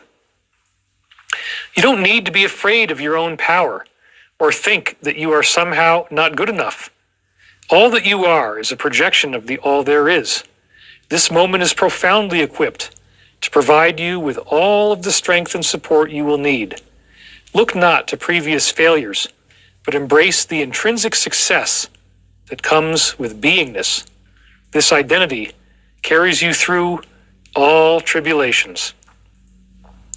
You cannot be defeated once you accept the glory that already resides within you.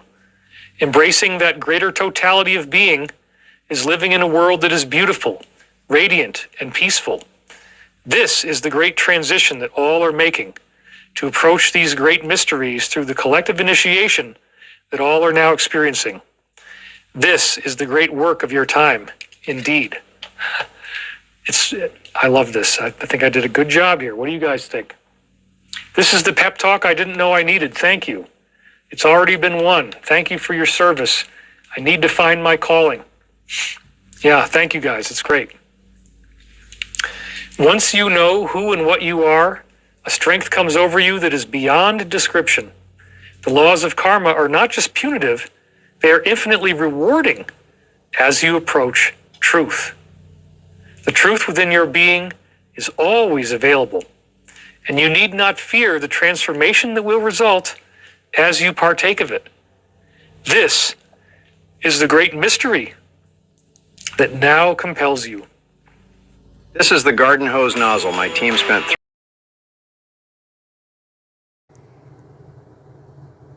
This was his very last broadcast, friends, and he started it off. He was just being very silly and having a lot of fun. Actually, I posted things as da-da-da, and the law of one change, everything made it all make sense. Golden age is ahead. We have Jacob Schur also donated, WWG1, and then the rest, WGA. You better listen to your dear old daddy, isn't that right? See, in order to get the voice to sound right, I got to pull my mouth way over to the side.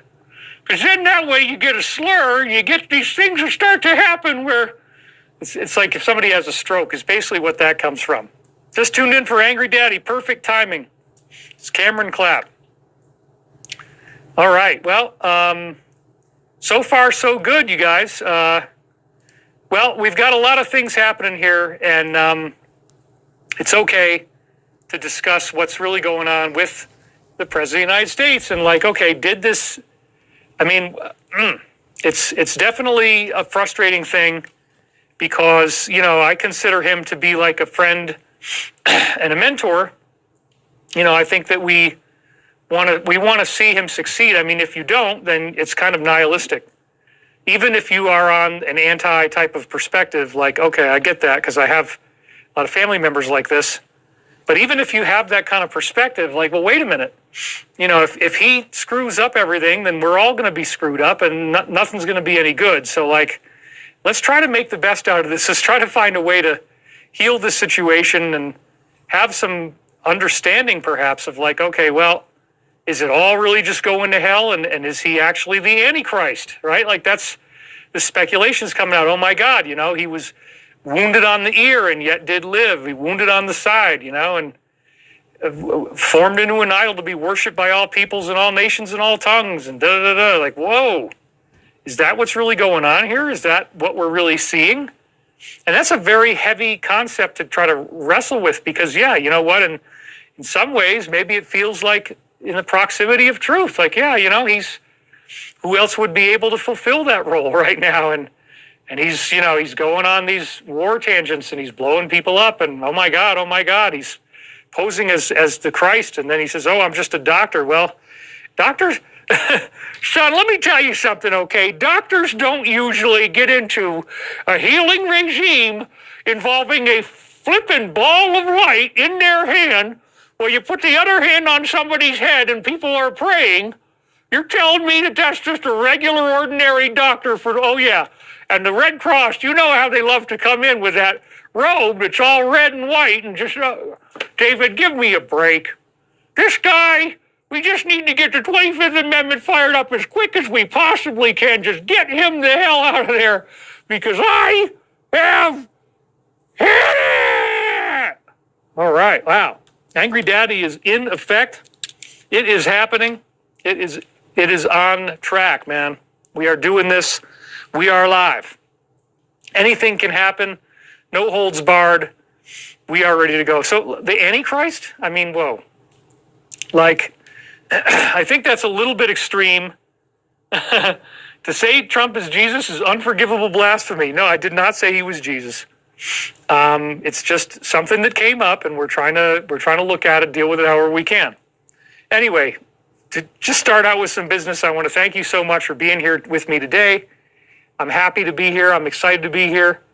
Every day that I have on earth is a gift and a blessing, and I'm very grateful for that because, frankly, people are disappearing. Scientists are going missing. Now they're saying they're going to investigate this. The president himself is saying they're going to look into this and see if anything's going on. It's a little bit scary. I got to say, it's a little bit scary, but you guys knew that I might still show up even though it was last minute and I've had a really rough week. Like, that's kind of like every week, but somehow we keep on making it through all of this.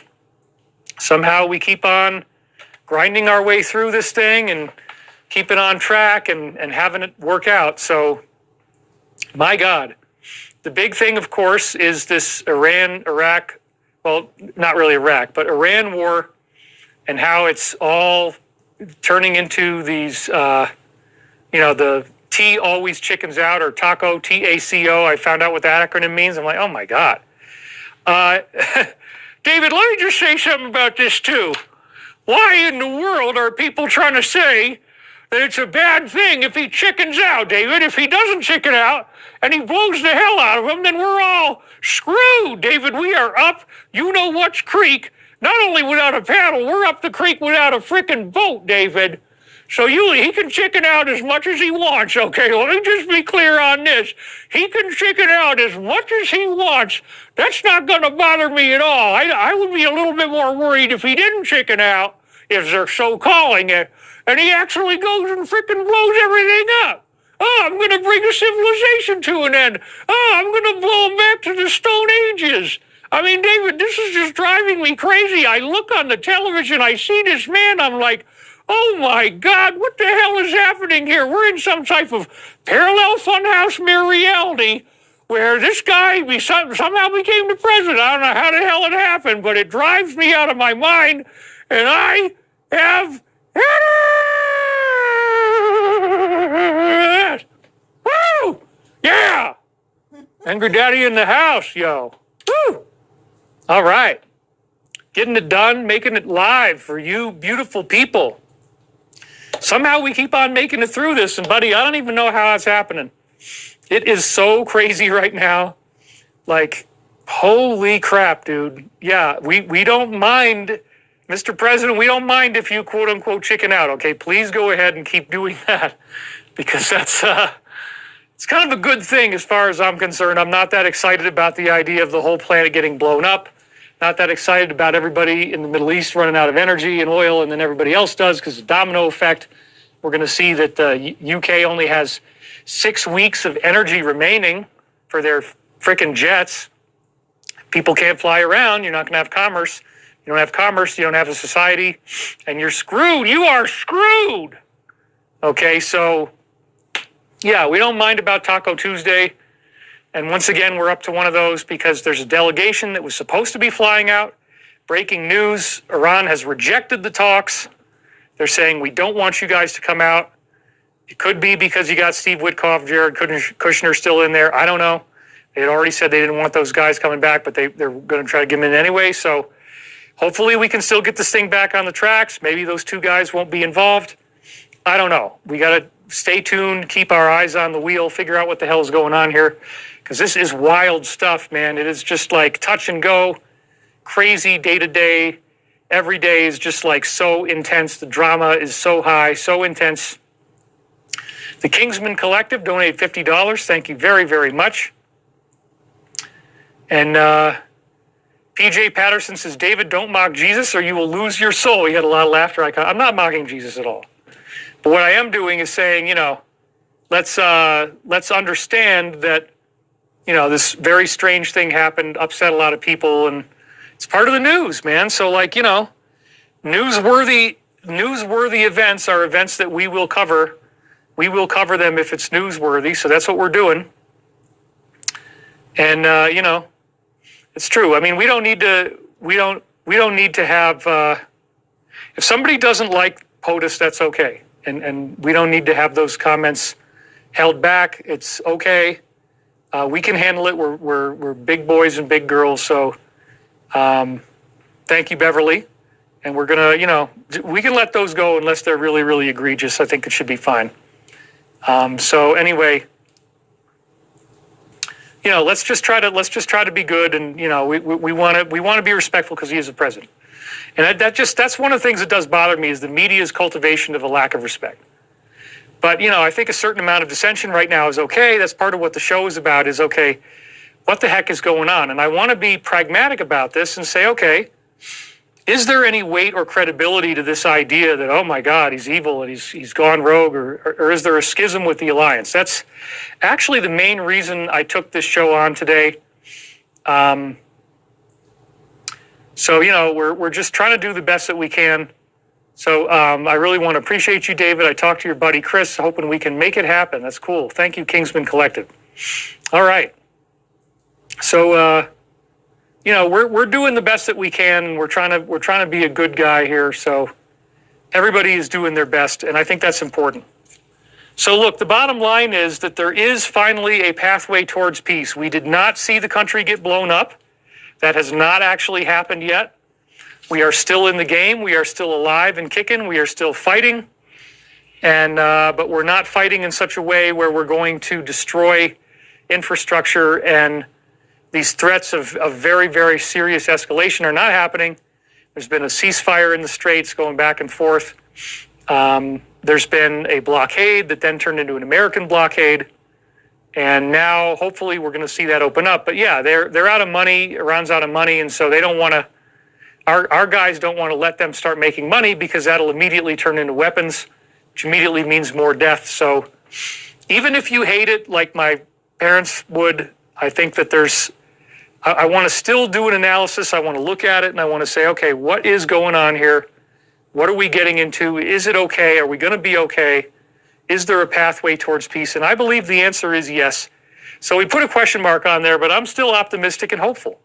Not giving up. Not going to take this all away.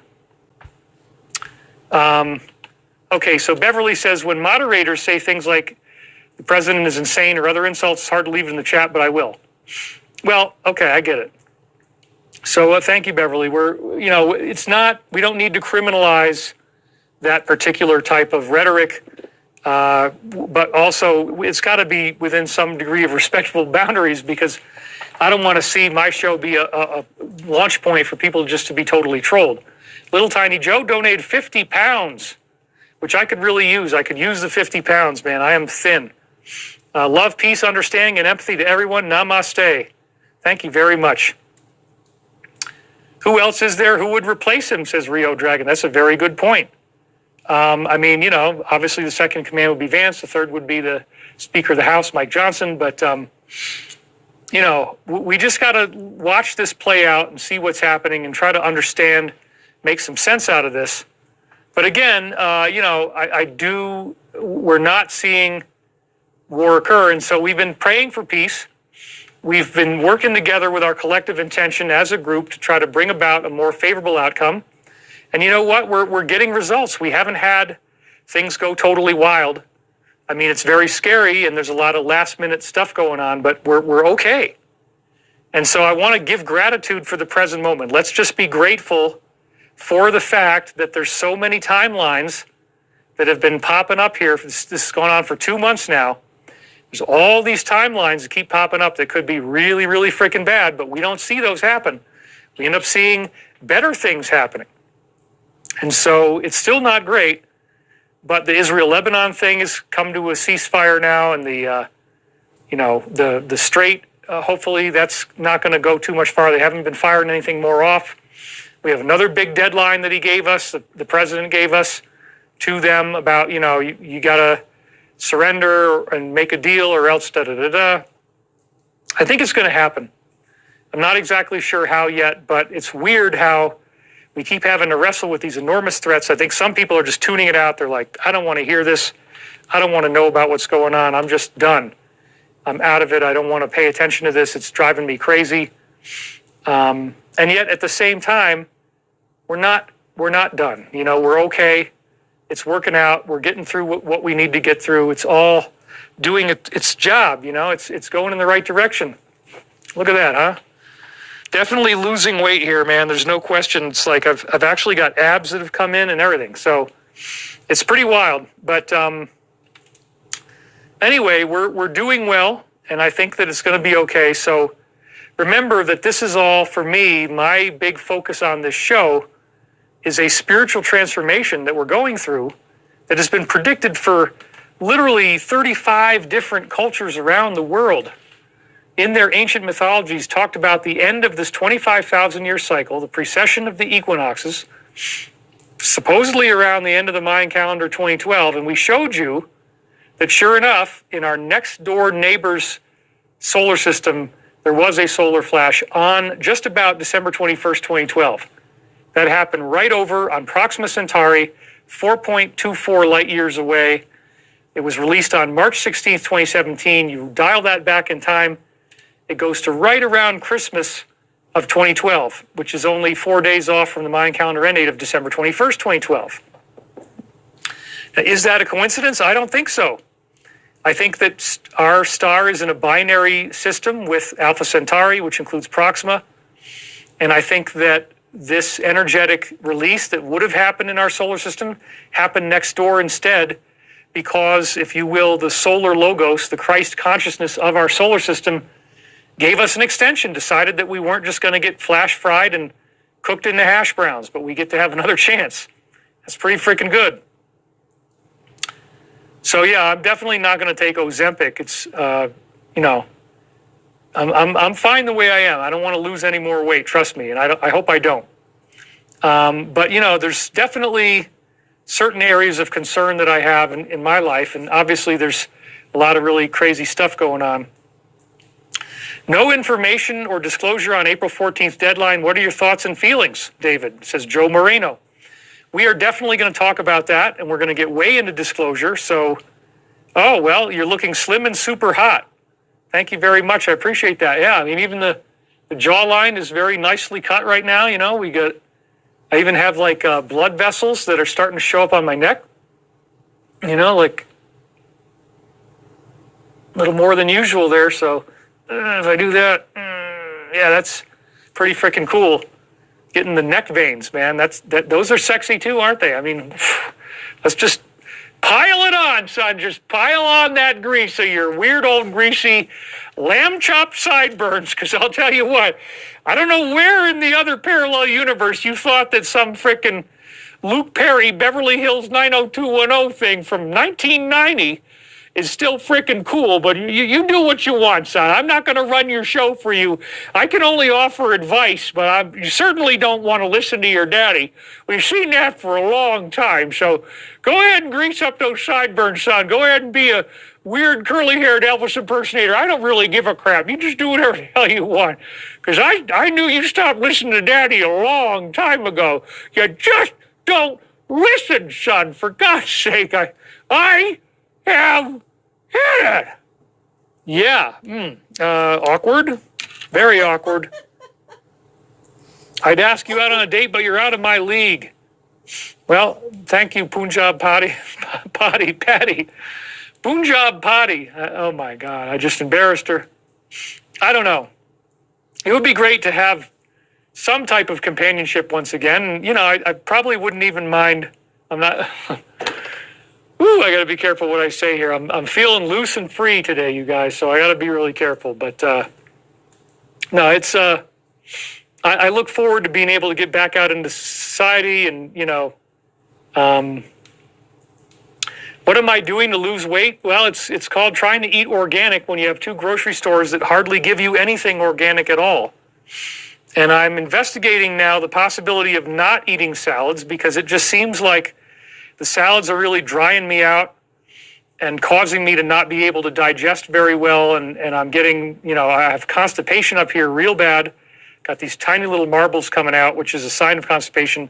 No matter how much water I drink, it doesn't seem to make a difference. So I'm playing around with my diet right now, and I'm trying out various ideas and just trying to figure out what's going to get the results. But yeah, what happened to the people on Proxima Centauri, says BAGH. If there were any, then they probably got cooked up in the hash brown, son, because nothing's going to survive that. 63 times brighter to the naked eye. I mean, wow, it was a huge solar flash. We're talking about so much energy being released that it would have boiled everything on the surface of the planet, 1,000 degrees Celsius or more. Let's be very glad that didn't happen here, because that seems to be the big secret. Anna Paulina Luna's again telling us to look at she's a congressional representative, look at the Book of Enoch. It has a solar flash in there. I showed you guys that before. I mean, it is just such a wild time to be alive. It's so insane. It's so crazy. But at the same time, we have all these interesting things going on that involve, you know, higher consciousness and extraterrestrials and disclosure. And yes, we're going to talk about disclosure. We're going to talk about,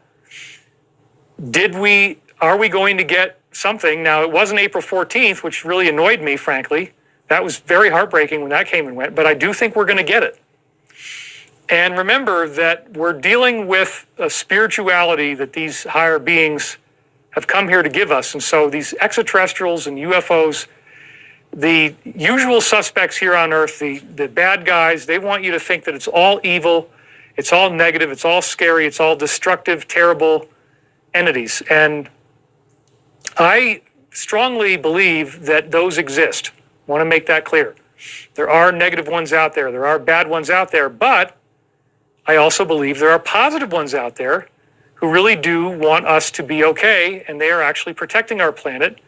This is why we keep hearing about them powering down our nuclear installations.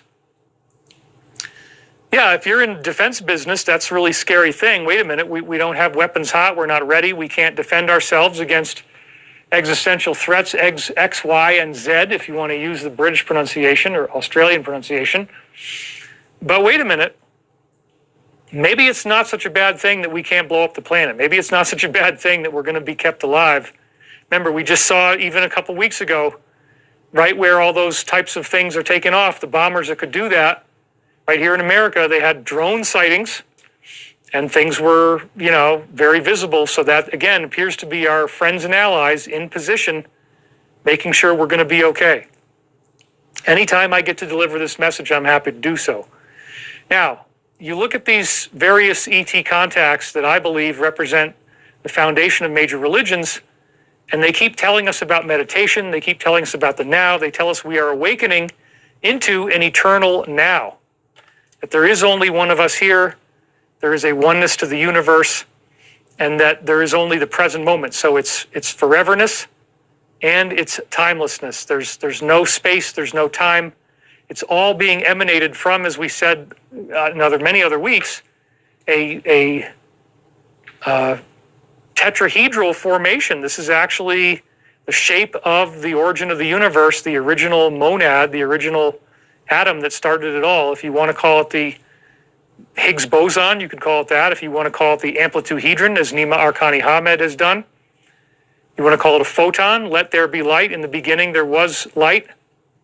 And then the Hindus say that, right? The original sound, the original Aum is a vibration. This is created by vibration. We talked about that. It's a vibrational geometry. You can get these shapes by vibrating liquid, getting that to happen. So Anyway, it's a very exciting time to be alive, man. It's a very exciting time to be here on Earth. And anyway, yeah, I do have eggs, but I do cook them. But I also backed off on eggs yesterday, basically just because I was down and out, didn't feel like going to the grocery store, and so I didn't make my eggs. I just had chicken by itself, and it went really well. So Charlie Winter just donated aloe pills, magnesium together cures constipation very easily. FYI, a bigger donation is coming in a bit. Yes, she likes to parse them out, sort of like she's luring me in, like in the movie E.T. with M&Ms. And you can't get E.T. to come out of the garage unless you have one M&M after another. David, these analogies, first you're going out there and you're thinking that you could come into this house and dress up as Jesus Christ. Just get the hell out of here, son. But now you're comparing yourself to an extraterrestrial hiding in the garage? What weird message are you trying to send out to your audience, son? This is just ridiculous. Okay. Yeah. Ross Feinstein says eggs can be pretty rough. Corn, soy, and wheat-free eggs only, please. Well, yeah, I mean, yesterday I didn't have any eggs, and I actually ended up doing better. I felt better. I had more energy. I've been really having problems with low motivation, low energy, frequent urination, and the urination smells ketonic. So that means it's got a sugary, kind of chemically smell. So I'm worried that I might be getting some type of pre-diabetic symptoms, but it could just be from poor diet. It might be that I can turn it around. I'm trying to do various things because it's definitely been difficult for me. Charlie says she's eating M&Ms. Oh my gosh, I tapped right into that. Anyway, what we see here is a lot of interesting things going on, and it's a good thing. So, oh my gosh, it's sad to hear Winfrey just passed away. Bright butterfly wing. That is so weird, because last night, I was lying in bed and thinking, wouldn't it be sad if Winfrey passed away? He's the guy that wrote the Reincarnation of Edgar Cayce book with me. Last night I had that thought. I am not kidding you, and now you're telling me this. Lotus Girl says, I can't listen to your comedy. Well, sorry. Everybody really likes it. A couple people don't, but it's not very often. I think you'll be able to make it. I think you can make it. Anyway, a lot of people like it. Wow, so yeah, he was my co-author.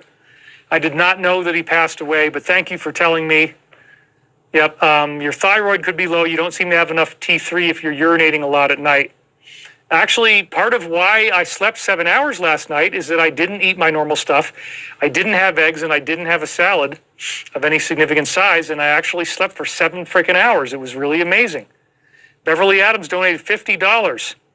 There's good truck clubs we've been a part of since the 70s, delivering organic products almost every city at drop-off points. You'll be amazed. Thank you. Appreciate that. So anyway, we're trying to figure out what's going on here. And I would go check yourself out, David. My dad was in the hospital for over a week. You know, it is interesting. I mean, I may need to find out.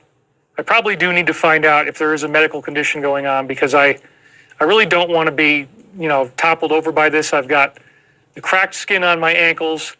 I've got, you know, the dry skin, got the fatigue, anxiety. So it's definitely, it's been very difficult. And, you know, lots of stuff going on that is challenging. So up until now, I've been handling it the best I can, but I may need to bring in some expert or something. We're going to figure it out. We got to get pretty quick on this, get on the ball. Anyway, it's all good, and vitamin D is important. Yep, I need to get out there. Eat more fat, eat more fat. Yeah, everybody's giving me health advice now. Wynn had recorded calls with Carla. You could feel the energy of the source. I agree. Anyway, so it's good, and I do agree I need more fat. I'm trying to do that. I'm doing the best I can, but the weight loss is aesthetically nice, at least.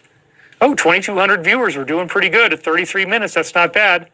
You guys showed up for me. I mean, love comedy. Keep bringing the joy, and get some coconut oil. That's a good idea. Actually, that's a great idea. Coconut oil is not expensive. I can get one that's just, just a straight ahead, coconut oil is a good thing. So let's do that on the skin too. That's the thing. You don't want to use it on your skin and then eat out of that one as well, because I've had it before for hand cream, stuff like that, and had it for hand. I'm getting way too close to something, but no, we're. Let's just say that if you are involved in a romantic relationship, no, we're not going there. We're not going there. Olive oil is even better. Olive oil is even better. Avocados, yep, that's good too. Angry Daddy brings people together. People really like it. Raw milk is very healthy. Well, I can't get that around here. Pasteurization destroys its food value. I would totally agree. Anyway, eat a teaspoon of coconut oil, Gene Novacek says. Sounds good. Anyway, things are rolling right along here, and I want to make clear that, we are, again, living in this holographic universe, and when you start to understand that, you have a lot of things that'll take you a long way. And we need to eat more alkaline, that's true. But anyway, we're getting a lot farther by understanding that we're not alone and realizing that we do have loving beings who want us to awaken into what they would call the eternal now. And as you awaken into that eternal now, you become conscious of the fact that you are not alone. The universe itself is actually alive, it is benevolent, and it is conscious. And so that's pretty exciting when you start to look at it that way, because now you're not alone and you're not thrown against the winds of fate and stuck in endlessly perpetuating negative loops. There's a way to get out of these things. There's a way to upgrade. There's a way to feel better and not be trapped and have some good things start to happen in your life that really, we all need that. So the idea of the universe being alive, benevolent, and conscious, that's really one of the things that keeps me going, because the universe is thinking. The universe around you is alive. It's thinking and it's aware and it knows what's going on. And we're not just subject to this endless repetition of negativity. The hero's journey is a very real thing. And the hero's journey takes us through an initiation that guarantees a positive outcome. The villain is defeated. The positive wins out. The hero has to appear dead for 5 pages of screenplay, but he or she comes back to life. And there is a resurrection that occurs. It's a resurrection of the quest. It's not necessarily a literal resurrection. But these are the things that we're dealing with. These are the things that are really happening, and we can get a long way with that. So anyway, what we're going to do here is take you through a journey today where I'm going to give you an enlightened perspective on disclosure and enlightened perspective on current events, as far as I can see it at least, enlightened as far as my own humble understandings will take us. And so understanding about this benevolent aspect of the universe, that the universe is alive, is very, very powerful. And, we're trying as hard as we can to get through this. And, we love David's comedy. With all he does for his viewers, it's not encouraging to rage at him. If he's actually doing something for humanity, try contributing instead of being negative. Well, people say whatever they like. I mean, that's just the way it goes. But anyway, I love Angry Daddy, gives me a good laugh, says Patricia the Maras. I believe the hero's journey is a karmic lesson or test. I agree too. Anyway, so I'm glad that you guys are here. Thank you for being here. Let's keep talking about this, that the consciousness of the universe is omnipresent. It's everywhere, it's every when. And in our own local area, we have a galactic mind called the Logos, according to the source I love, the Law of One, that was embodied by Jesus. In other words, Jesus comes down, and he's now a cosmic Christ. He's got a connection to all of these other inhabited worlds. NASA says 40 billion Earth-like planets just in our galaxy. 40 billion Earth-like worlds. Celebrate the return of spring. Send warm wishes and thoughtful gifts that say happy birthday. Like worlds. You think we're alone? You think there's nobody else here? If there's water and oceans and continents and... No, I mean... I think NASA lies. That's what I think. That's all I have to think about that. The fact that DNA arises out of the basics of quantum mechanics, we've seen that with the liquid water study. We talked about Sir Fred Hoyle and Chandra Wickrama Singh, and they looked at all that galactic dust. Remember that story we were talking about, and that the 99.9% of the dust in our galaxy on a line of sight to the center of the galaxy, 99.9% of that dust is frozen like it's 70% hollow on the inside. That means it's freeze-dried bacteria, most likely. That's the closest thing we have that matches to that. That means everything's alive. That means there's bacteria everywhere. Once you have bacteria, you got most of the heavy lifting to have life. So is it really that difficult to believe that humans could arrive in other ways too? When I actually feel very good right now. So I'm not trolling. I love you. I'm upset about this country. I feel like it's ruined. It says Noah, but anyway, back to the show. But it's wild. So Charlie Winter donated again. These are scary times, David. I'm not sure where we are headed as a whole. I'm so grateful for your guidance. Thank you, Charlie, very much. Sardines are also good. That's true. But the ones that we have around here are from Wild Planet. And they apparently are raised in Vietnam, and there's supposedly more mercury. So I got to find the best option for sardines. I'm going to keep looking for that. But yes, sardines are awesome if you can get them. So anyway, the ethics of eating meat. Well, for whatever reason, it makes you very healthy. And so I ended up finally just saying, look, it's whether I'm going to live or die. Am I going to stay alive? Am I going to be able to live and have a life that is healthy and happy? I'm going to need that. So, we're trying to do the best we can here. And that's just, I had to work that all out in my own mind and decide, staying alive is more important, and you got to keep that going. So Bonnie Demlong, will keep you in my prayers. We all want you to be healthy. She also donated $50. Thank you guys very much. You are awesome. You can order amino tablets to help get enough protein. Very effective to rebuild muscle. Also try homeopathy. Okay, well, thank you guys. I really do appreciate it. My dad had diabetes, ketoacidosis, same symptoms you said earlier. Thank you. Please go get checked out. Dr. Phil donated $50 as well. You guys are rolling it in now. Thank you. For your meat budget, my wife Elizabeth and dogs were vegan. Now all of us eat meat with much better health. Stock up for what is coming next. Well, I hope nothing bad is going to happen. I don't think it will. But again, thank you guys very much. I changed my diet from Mickey D's to Wendy's, LOL. Well, my buddy Artie in the nursing home says that Wendy's is a better type of meat than McDonald's, whatever, I mean, I don't want to go to any type of fast food at all. But anyway, thank you guys so much. You're awesome. Blood type O needs meat. That's right. That's what I am. Everybody wants to just talk about meat. And, we're doing pretty good here. So it's all happening pretty fast. Anyway, so don't want to say that comment about Mickey D's, but yes, some people speculate, probably erroneously, that there's some type of darkness going on there. But anyway, yeah, the corporate fast food, years ago, my insider, Uncle Jack, told me, David, it's all a weapon system, mate. We find out that when you go into these countries, mate, they have their own indigenous types of food. You go in there, mate, you find out that they're just going to fight with every last bit of their strength. They'll throw the very last rock they have at the tanks.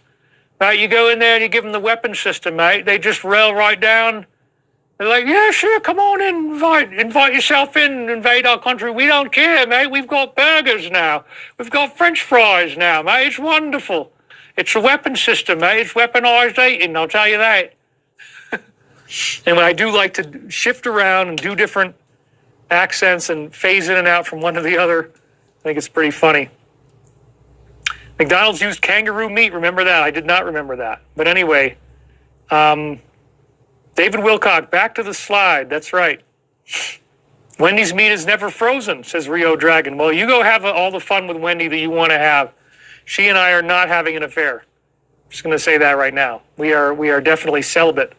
And I don't go out there and chomp down on Wendy in any way. No, her burger is not feeding me.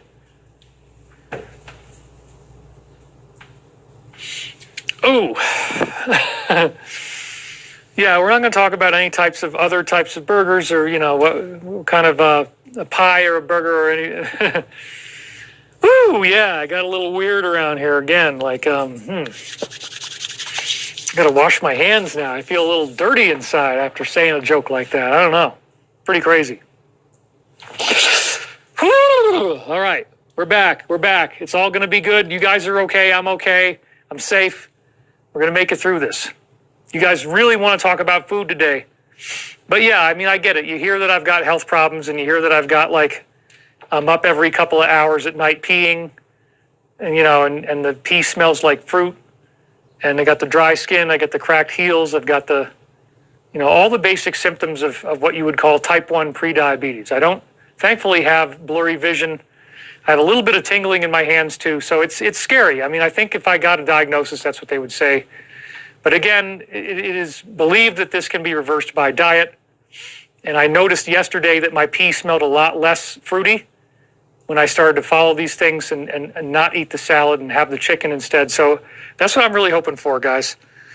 I want to get through this because it's been very difficult. I've had very low energy, very low motivation. That's why a lot of times I'm not even sure if I'm going to do a show because I'm tired, stressed out. It's a whole thing. It's called aging, David, says Jabo Philippe. No, this is not aging. It's something very different. Parasites, Susan Blueberry, that could very well be. I mean, one of the things I'm looking at is the possibility that my pancreas is under attack from the hantavirus, from the mice that we have here, the infestation from mice. I'm going to come back in an hour and maybe there will be a show. Oh my God. Okay. Yeah, let's get back on track, you guys. We don't need to talk about food the whole time. But again, the show is interacting with you. It's a live interactive medium. And but we'll keep it going. We got 2,400 views. And we will listen to the whole thing, friends, because he's talking about his health problems. So it's really important to know what's really going on, opposed to what we might hear about in the media.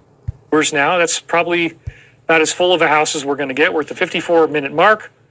So yes, disclosure is one of the things we're going to talk about today and how it will transform life on Earth as we know it.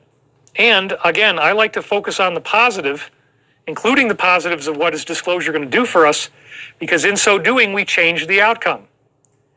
Our thoughts create reality. We're living in a thought manifesting universe, and those thoughts actually generate the reality that we experience. And this gets back to the so-called meditation effect, where we see how our thoughts can actually increase peace and decrease war and fatalities and crime by 72%. 3 more donations rolling right in. PJ Patterson, buddy, please see a doctor. Hantavirus is no joke. Believe me, I know that. Sabrina, you should probably do a parasite cleanse. Diabetes, arthritis, cancer, all caused by parasites. That is a theory. And then we have Michelle Feltman. Much love to you. She donated $20. Thank you guys so much for all your help. Yeah, I get it. It's been an hour, but we haven't talked. Yes, we have talked about other things besides food. Come on. It's just that, you know, we'll get this straight. Some people want us to move on. So anyway, what is the title of the show? The title of the show is Pathway to Peace ? And again, focusing on the positive. This is so important. I really wish there were other influencers out there doing global meditations, but right now it seems like I'm the only one. And so we gotta keep on track, you guys. I need other people out there doing this for me, because I don't want to be a single point failure. If anything ever happened to me, God forbid, you know, we don't want that to happen. But I want other people. How long has he been doing these global meditations for? I'll have to look into that. If he's the only person in the world, like, what are you talking about? To be doing this as well, not just me. But yes, I felt a lot better yesterday, and so we can focus on the positive on a collective level. 72% reduction in war, crime, terrorism, fatalities from 7,000 people meditating. And we've already had 7,165 views. So we're already getting those numbers right now. The total number of views we're on right now is over 7,000. And I like to create a coherent, loving space so that while you're watching, we are in the meditation. You're in the flow of cosmic, universal, Christ-like energy, and that's awesome. So yes, I do believe we can change the outcome, and that's good because, again, people are challenged, and actually right now the right-wing base, the Republican base, is very upset.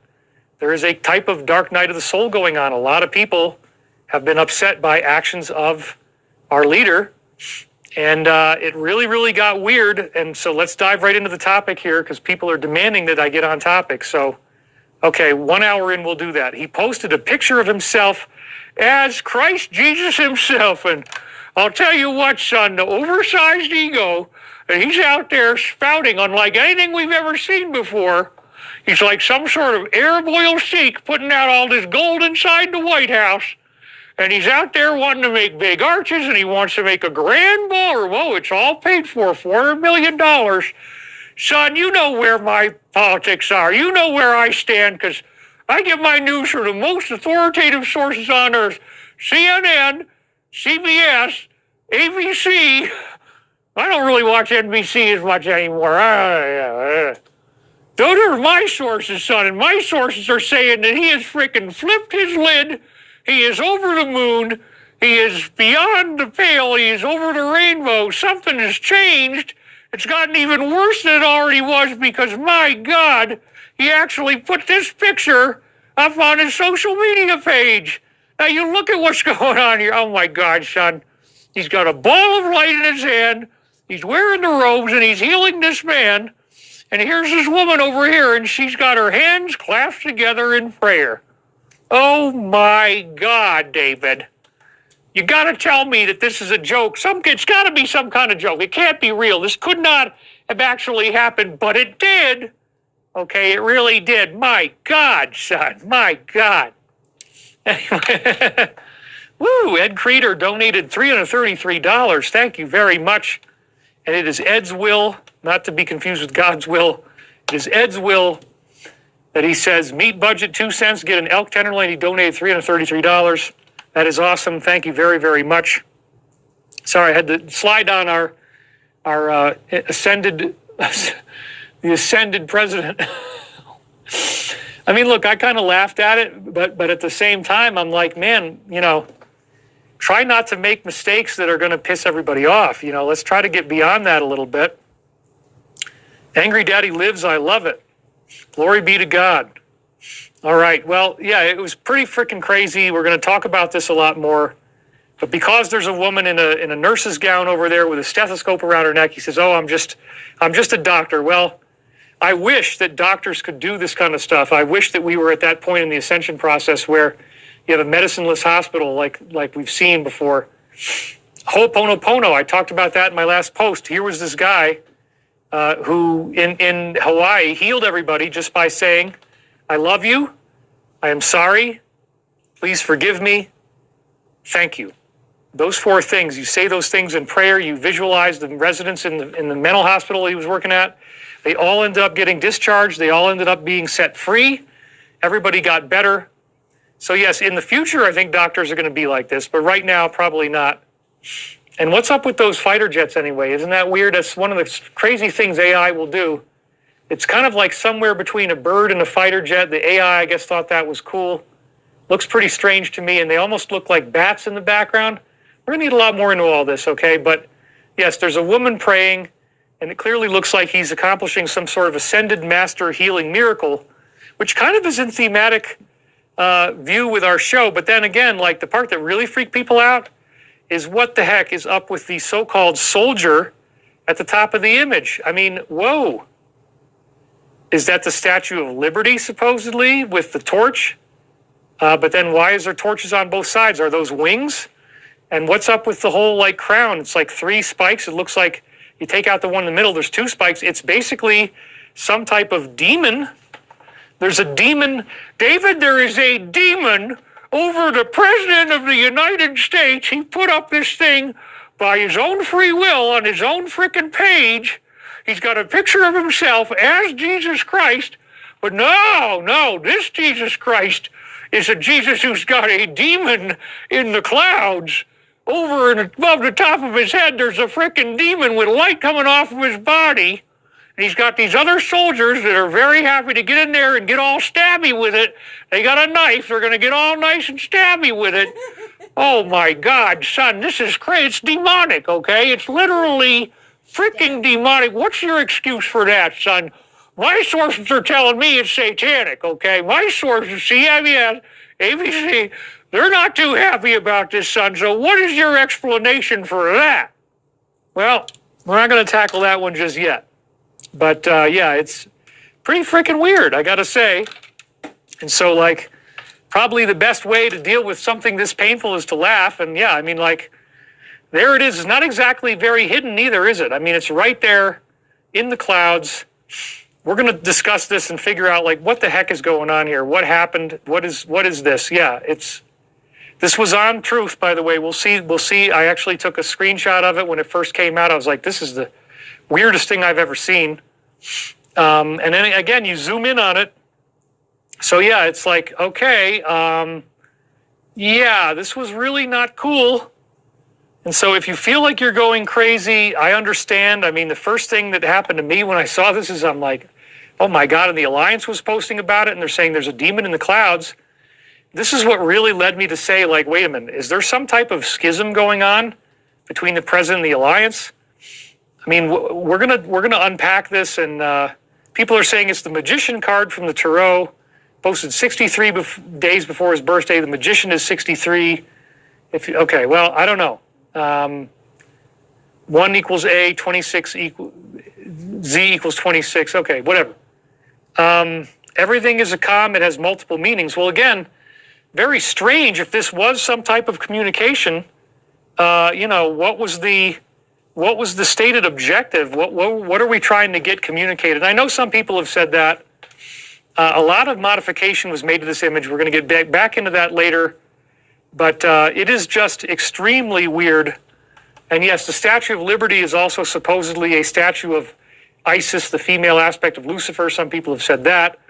The demon also has what looks like the same type of crown as the Statue of Liberty, plus the wings, if you will, do kind of look like the Statue of Liberty's torch. If you see, it's like actually two torches with the hands put together. You can look at that up close, see that up close. In fact, I might even, let's actually zoom in on that a little bit more, and then I'll show you that it actually is the torch from the hand of the Statue of Liberty, really up close. So let's do that right now. Give me 1 second here. That way you can really, really see this. We'll go super, super up close on it. You can actually see that very clearly. So I have a slide where we do this later, but I want to do it now because it's kind of important. The Statue of Liberty symbolism is definitely part of what I think we're seeing here. So anyway, there it is. All right, and so let's go into that. Okay, boom. So yes, if you look at it, the hands actually do appear to be holding torches, and it does look like the crown of the Statue of Liberty. So yeah, that's pretty weird. But again, most people were really alienated by this. Yeah, this is not really cool. And so, if you're feeling like you're going crazy, I totally understand. Question I want to ask is, okay, again, is this actually 5D chess, or was it just a really bad political mistake? Well, it's kind of hard to make a mistake when you got a team around you, I would think. It's kind of hard, but anyway, what is really going on here, and why did he do that? We're going to unpack all that as time goes on. Did somebody slip this by him? Was this unintentional? Did he not really look at it enough to see that the demon was there? But we're going to show you later in a lot of up-close shots that there's a lot of detail in these images. It's pretty wild. Simply an error of the AI generation. That's not true, because I'll show you the original one did not have that type of imagery in it at all. It's not an AI error. Like it or not, this is what we're dealing with, okay? So even if this is scaring the crap out of you and you're like, oh my God, he's evil, he's the Antichrist, that's what Marjorie Taylor Greene said. Well, we still got to live here. We still need, this is still what we're dealing with, and we still need our planet to remain intact. Since the Alliance themselves, as I'll show you a little bit later, called this out as a demon, are they still getting along, or has there been a schism? Well, that was pretty crazy, that whole thing, and then it got a lot weirder just this morning. This is breaking news. A weird video is lighting X on fire.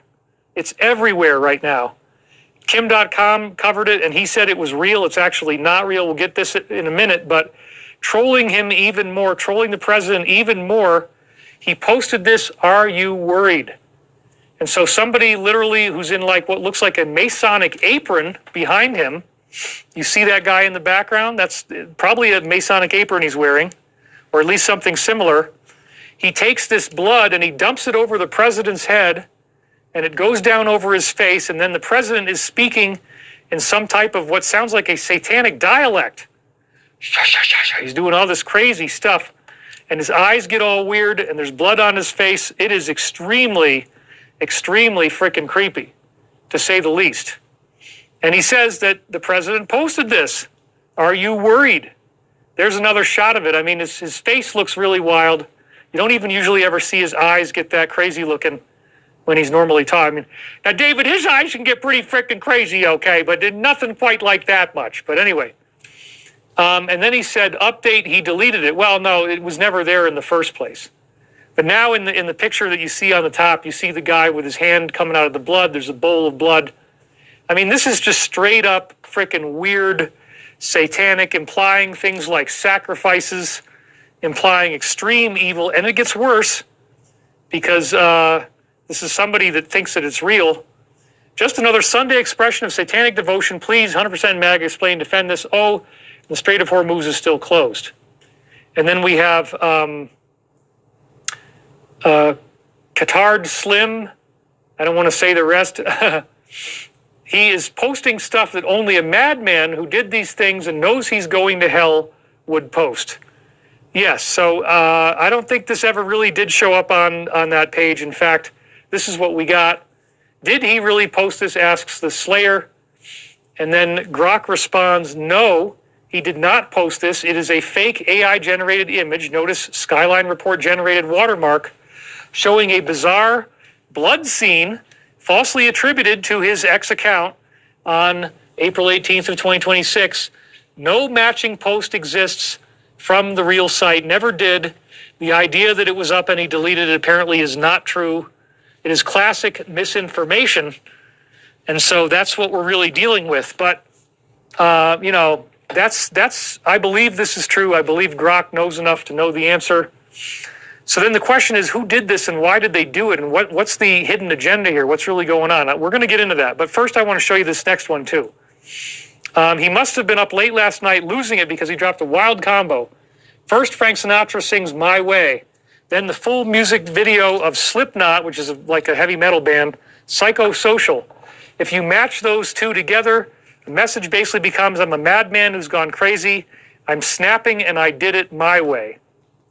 Well, I think that if this was fake, as Grok is saying, somebody deliberately made that fake to want you to think that he's lost his mind, to follow up on the Jesus thing, which again, he did post it, and it's probably, I mean, who knows what the heck it was. He might have thought it was funny. He had no idea it was going to get that much backlash. I don't want to defend it too much because it is kind of crazy, but like, wait a minute.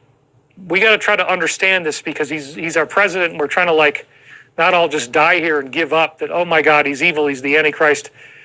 But yeah, this is like them really trying to make you think something's gone wrong. And you know, whoever it is that did it, I think it's probably got a very orchestrated thing behind it. Now, let's go on from here. So was President Trump's account hacked? Or did somebody just create a fake account? Or did Trump post it? So I'm a madman, I've gone crazy, I'm snapping, and I did it my way. It could be, but I don't think that's what we're dealing with. I don't think that it wasn't his. We just saw that on Grok told us. He or his account, he posted this on, pouring what looks like blood over his head in a ritual style scene, and he mutters in a whispering voice, Hashaka Shanlala, which sounds exactly like he's speaking in tongues. Now I looked that up, and it actually does translate into something. And wait till you see what it translates. It's going to make it even darker and scarier and crazier. Hashaka Shanlala. Now the la at the end doesn't mean anything, but Hashaka Shan actually does mean something in a Hindu dialect from India around the area of Tibet. Wait till you find out what that means. Look, if you don't want to come across as putting out demonic or sacrilegious content, maybe don't post AI videos of this blood ceremony being performed on you as you speak in tongues. Whether it was meant as trolling, a joke, or something else, a strange look, especially after the other My Way Psychosocial combo. Mixing defiant anthems and rage music and then layering on occult imagery doesn't exactly scream light and salt. Just saying, if we're talking about spiritual warfare and unseen realms, this type of content isn't helping the conversation. Okay, so Hashaka Shanlala, it's very creepy. I don't want to do it the way he did it because it's so disturbing when it's whispered. But yeah, it creeped me out, I got to admit, but I saw right away that it was not, it wasn't him. Grok has more intelligence than we do, and so it wasn't on Truth Social ever. But what the hell does Hashaka Shanlala mean? Well, I looked it up. Wait till you get this, dude. Check this out. It actually means in the meat. And the detection of the dialect is Kazi, in the meat. And what are they doing? They're putting blood on his face. So what is the meat? Whoa. Sort of like what we were talking about before, the idea of people saying, oh, yeah, you know, that this and that. And I don't want to get too into it. Certain types of fast food, you know, accusations that have been made. In the meat. Wow. So that's what they actually had him say. Now, was that an accident? Maybe not. And again, the dialect is Kazi. It means in the meat. That's a very strange thing to say. An Austro-Asiatic language spoken in Meghalaya, which is like MAGA, isn't it? So that's interesting.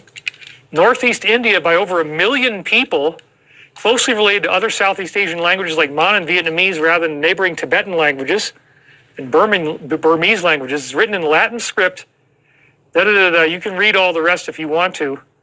It's in Meghalaya, India, like MAGA. So this actually fits very well. And again, to me, it has associate official status in certain dialects of Meghalaya. And at the bottom it says it is unique for being an Austro-Asiatic language located in a region dominated by Tibeto-Burman and Indo-Aryan.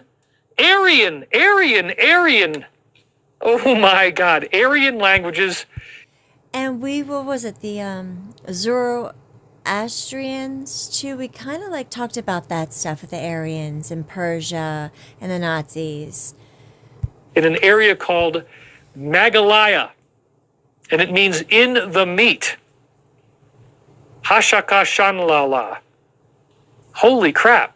Do you think maybe somebody did this on purpose? And do you think that was done by somebody, not him, but again, because Grok says it wasn't him who did it. So yes, this looks like it's a setup. They got to tell you what they're doing. They got to hide it out in the open. I'm not trying to make excuses here. I mean, the whole thing is like really, really freaking creepy and weird. I mean, don't get me wrong. But like, did he do this on his own? No. But they're wanting you to think that he did. And so, yeah, I won't say it 3 times. That's a good point. Why is Marilyn Manson talking about meat in his new album? Good question. So yeah, this is really disturbing stuff, man.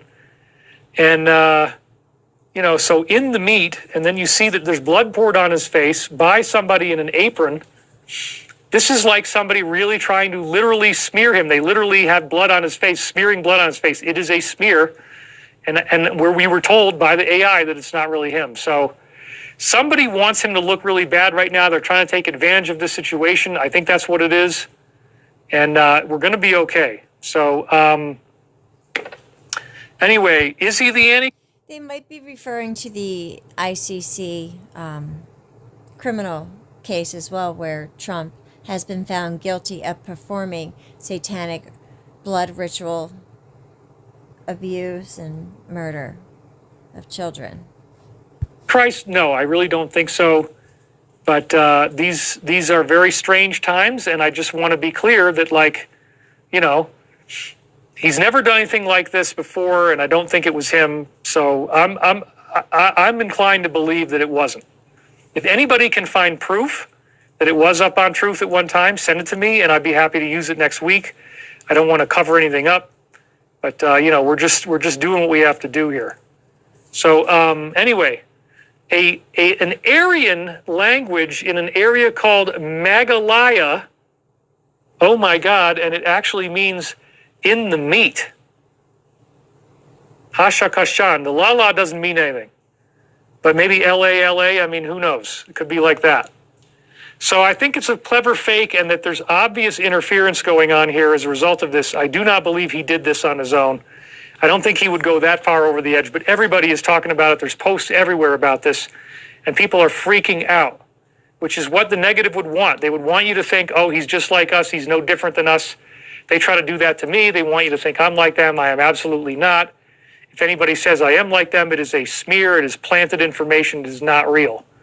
There is nothing to discover. My life, I pride myself on living a clean life. If anybody tried to say that wasn't the case, they are lying.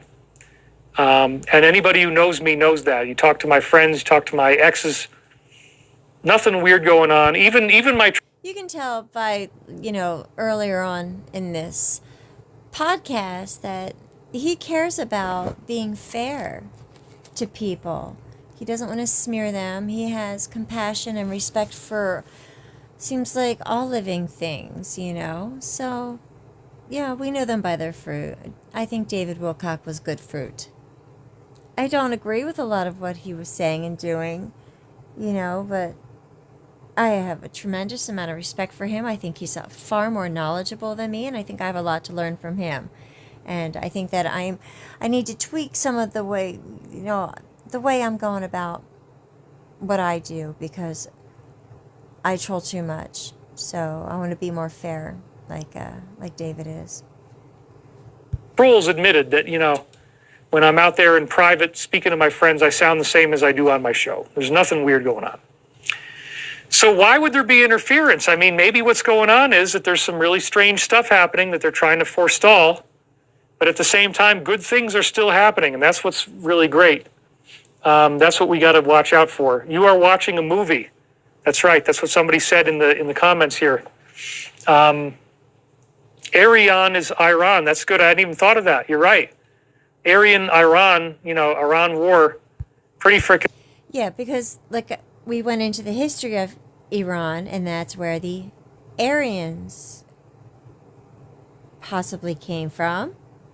The Nazarenes appear to have been Aryan, possibly. And the Zoroastrians were also in India. Probably still are. I'm sure they still are. So the largest population was in Iran, along the plateau, I believe, right? And then in India. They were possibly Aryan. Wild. So, and that's what Iran means, right? That land of the Aryans? You are watching a movie. Yes, indeed.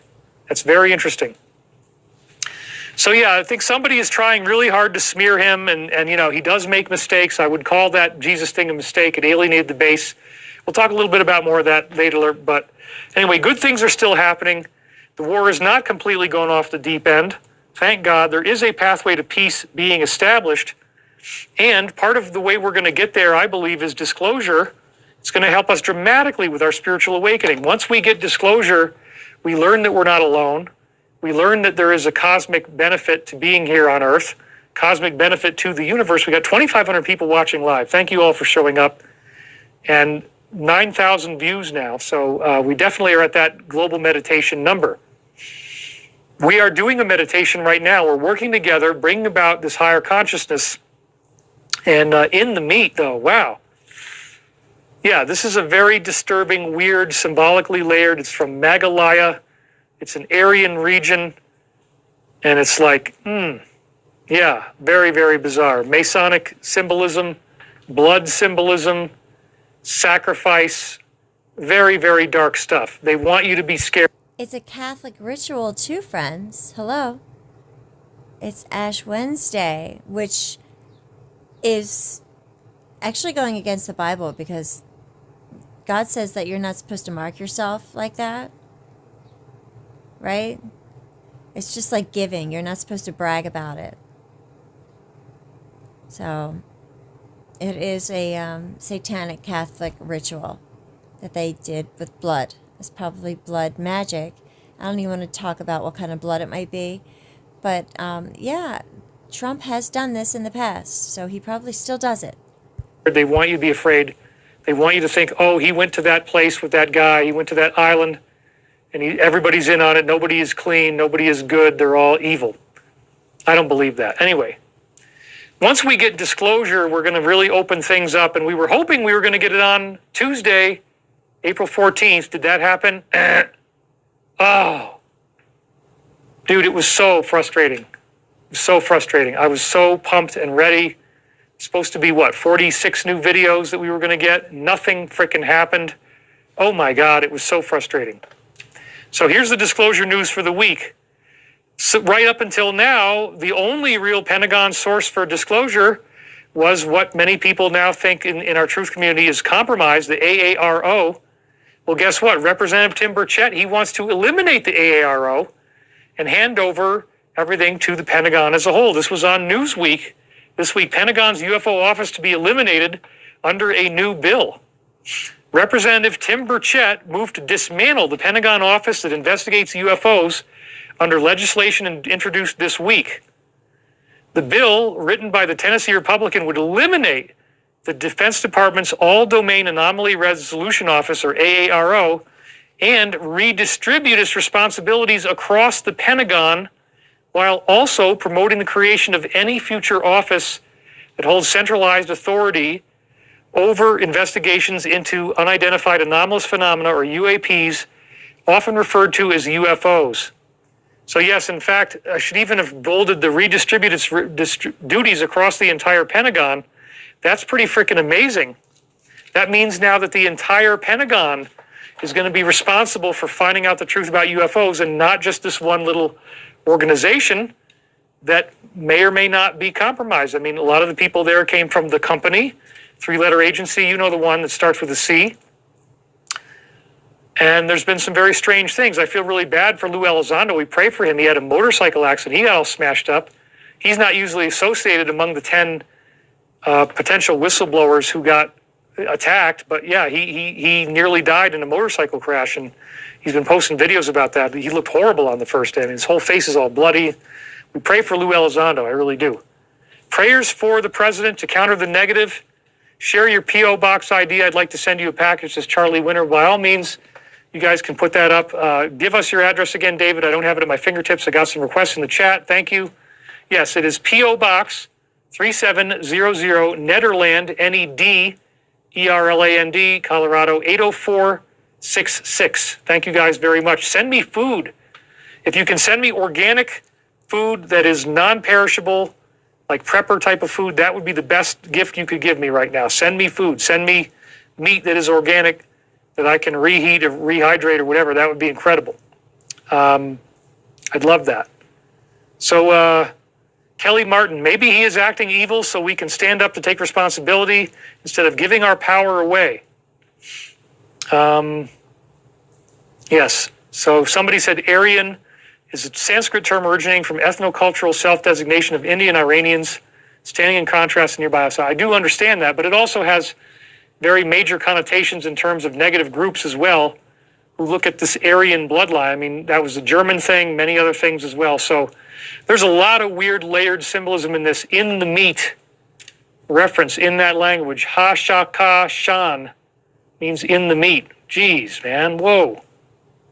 Sweet, David, I will send you delicious shelf-stable food and snacks to fatten you up. Amen. You guys want to send me food? I am all in. Thank you very much. Somebody already has. Thank you, guys. And thank you for those of you who donate by PayPal. We had a $444 donation come in by PayPal, and that is another thing you can do. That way I get the whole thing, and it's awesome if you do that. I will read your names next week, I promise. Just had a very, very rough week this week with low motivation, low energy, anxiety. So wait a minute. What we're saying here is, again, this weird company-dominated group that was supposedly all disclosure, but they seem to be pipelining it through their own method, is now going to be across the entire Pentagon, and it prohibits the creation of any future office holding a centralized authority over UFOs. Dude, I would say this is very, very, very good. Nobody can pipeline it. Nobody can constrict it. Nobody can control the narrative and say, oh, it's a threat. Remember they also called it AATIP, the Advanced Aerospace Threat Identification Program? Now it's not just going to be through one organization, the AARO. Now no centralized authority can exist. The duties will be spread throughout the entire Pentagon. That is awesome, dude. That is exactly what we want. Because again, there's a lot of good people in the military. There's a lot of good people in the government. You might not even like the president. Okay. He's doing some scary stuff. Maybe some of it's true. Maybe some of it's not. Definitely the Jesus thing was real. But he said he was just a doctor. He only meant to be a doctor.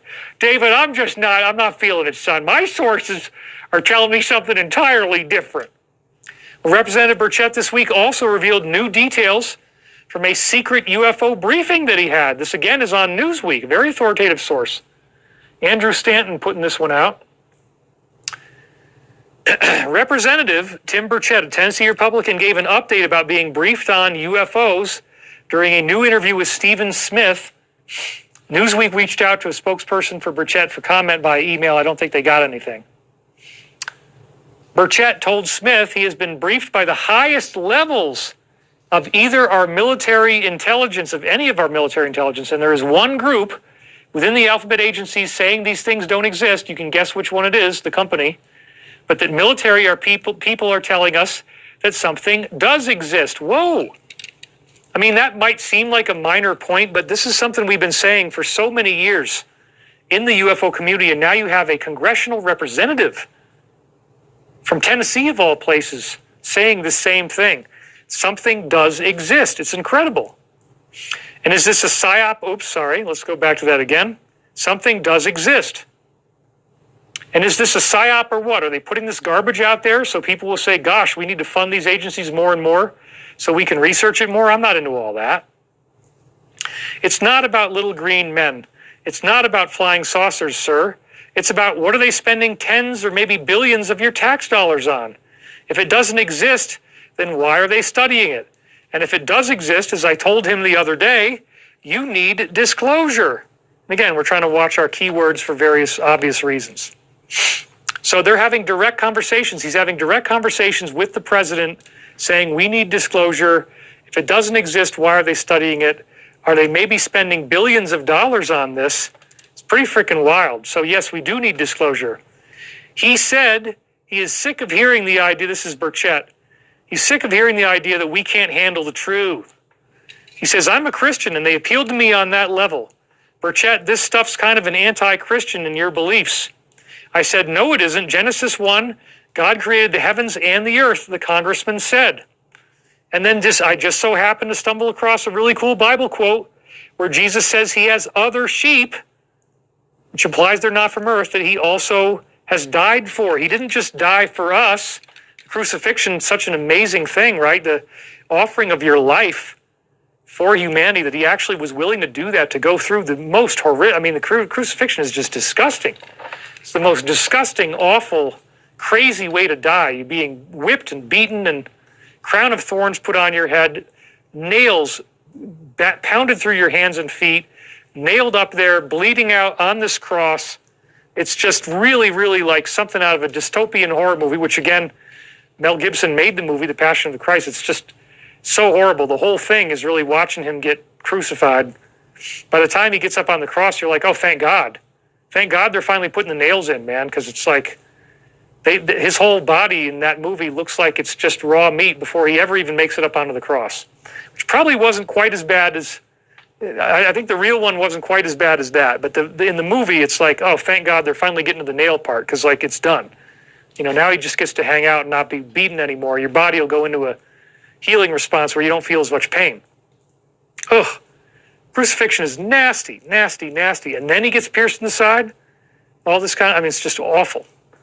Anyway, imagine going through a process that extreme because of your love for humanity, because you love the planet, you love planet Earth.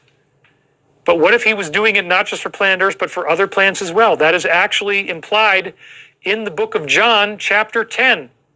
So this is something I wanted to put out there for Representative Burchett and others, because this is very fascinating. I stumbled over it. I just so happened to find this. So here we go. John 10. Chapter 10, verse 10. The thief comes only to steal, kill, and destroy. And this sounds a lot like our lovely friends in the DS. I have come that they may have life and live it and have it to the full. I am the good shepherd. The good shepherd will lay down his life for the sheep. He will protect his sheep from the wolf. The hired hand is not the shepherd and does not own the sheep. So when he sees the wolf coming, he abandons the sheep and he runs away. Then the wolf attacks the flock and scatters it. And this, again, is a really nice depiction of, you know, the DS and the wolf. They say that they are the sheep, we are the wolves. It's very apropos to DS type of stuff. The man runs away, says Jesus, because he is a hired hand and he cares nothing for the sheep. And we've all seen examples of that, like the politician holding the baby up as a bullet shield, you know. Well, it can feel that way. It can feel like nobody really cares about us. It can feel like we're all alone. But Jesus actually says, no, I do not abandon the sheep. I died for the sheep. I am the good shepherd. I know my sheep, and my sheep know me. Just as the Father knows me, and I know the Father, and I lay down my life for the sheep. Amen. That is such a great gift. The Christ sacrifice, the crucifixion. We're still near Easter, so it's appropriate. Oh my God! Jesus says in John 10:16, remember that line, John 10:16. You want to go toe-to-toe with a Bible thumper who says there's no such thing as extraterrestrials? You say, John 10:16. Got it. What is John 10:16? Let's go back to the slide. I have other sheep that are not of this sheep pen. I must bring them also. Our audience knows how often we talk about avoiding processed foods, but what they don't realize, protein powders are not of this sheep pen. I must bring them also. Whoa, whoa, whoa, whoa. Mind is officially blown. I have other sheep that are not of this sheep pen. Yeah, the sheep pen is planet Earth. And he says, I must bring them also. That is the galactic logos. That is extraterrestrial life. You guys love this? Are you having fun? That's right. Do not think that I have come to bring peace, he says. Well, okay, that's right, because he's got to fight against the negative. The world calendar reset for the entire world because of Jesus. I agree. It is crazy, says Kati Koto. Yes, it's pretty wild. 40 trillion in debt, hired hands are stealing the silverware. So yes, Ross says, I've never heard that one. It's fascinating. Maybe Jesus meant Gentiles as well as Jews. No, I think it's much beyond that. It's not just one race or one religion versus another. He's literally talking about different planets. And remember, he comes and leaves in a cloud. The angelic beings are messengers. I am very convinced this is talking about extraterrestrials. And, I get it. You think it's only Gentiles. But anyway, wonderful show. John 10:16. I would want you to go look at that very strongly. I think there's a really good chance that he's actually not just talking about. Do you think redemption, it's for more than just humans? Could it be for some of the fallen? I don't know. Maybe they're all of their fate is sealed. I'm not sure exactly how it works. So I don't know if Jesus was referring to other bodies like out in space that have life, or if he was referring to here on this, earth or whatever it is. That there's just different beings on this earth that he came to save. It could be either. I have to look into that. That's really an interesting concept. But I don't know of any evidence that suggests that Jesus was referring to another body out in space that has a race of beings that needs to be saved. Possibly. I don't know. Gentiles here. But again, he wants everybody to be included. This is very open-ended. You can't really just say it's any one thing. Let's read the rest. They too will listen to my voice, and there shall be one flock and one shepherd. Yes, that again is the galactic logos, the galactic consciousness, the galactic mind, that there is one flock and one shepherd for everybody in this galaxy. We're all interconnected together. It's wild. I love this. 10:16. The reason my Father loves me is that I lay down my life only to take it up again. That's the ascension. No one takes it from me, but I lay it down on my own accord. I have the authority to lay it down and the authority to take it up again. This commandment I received from my Father because he's an ascended being. Again, most of us can't do this. You don't get to resurrect. If you lay down your life, you're done. So please don't do that. Please don't be stupid. Okay? It's something you never want to have to go through. And again, natural is the only way to go. But anyway, Jesus is different. Jesus came in as the logoic manifestation who has this ability to act. I'm going to play that again. I'm going to play that again. Wow.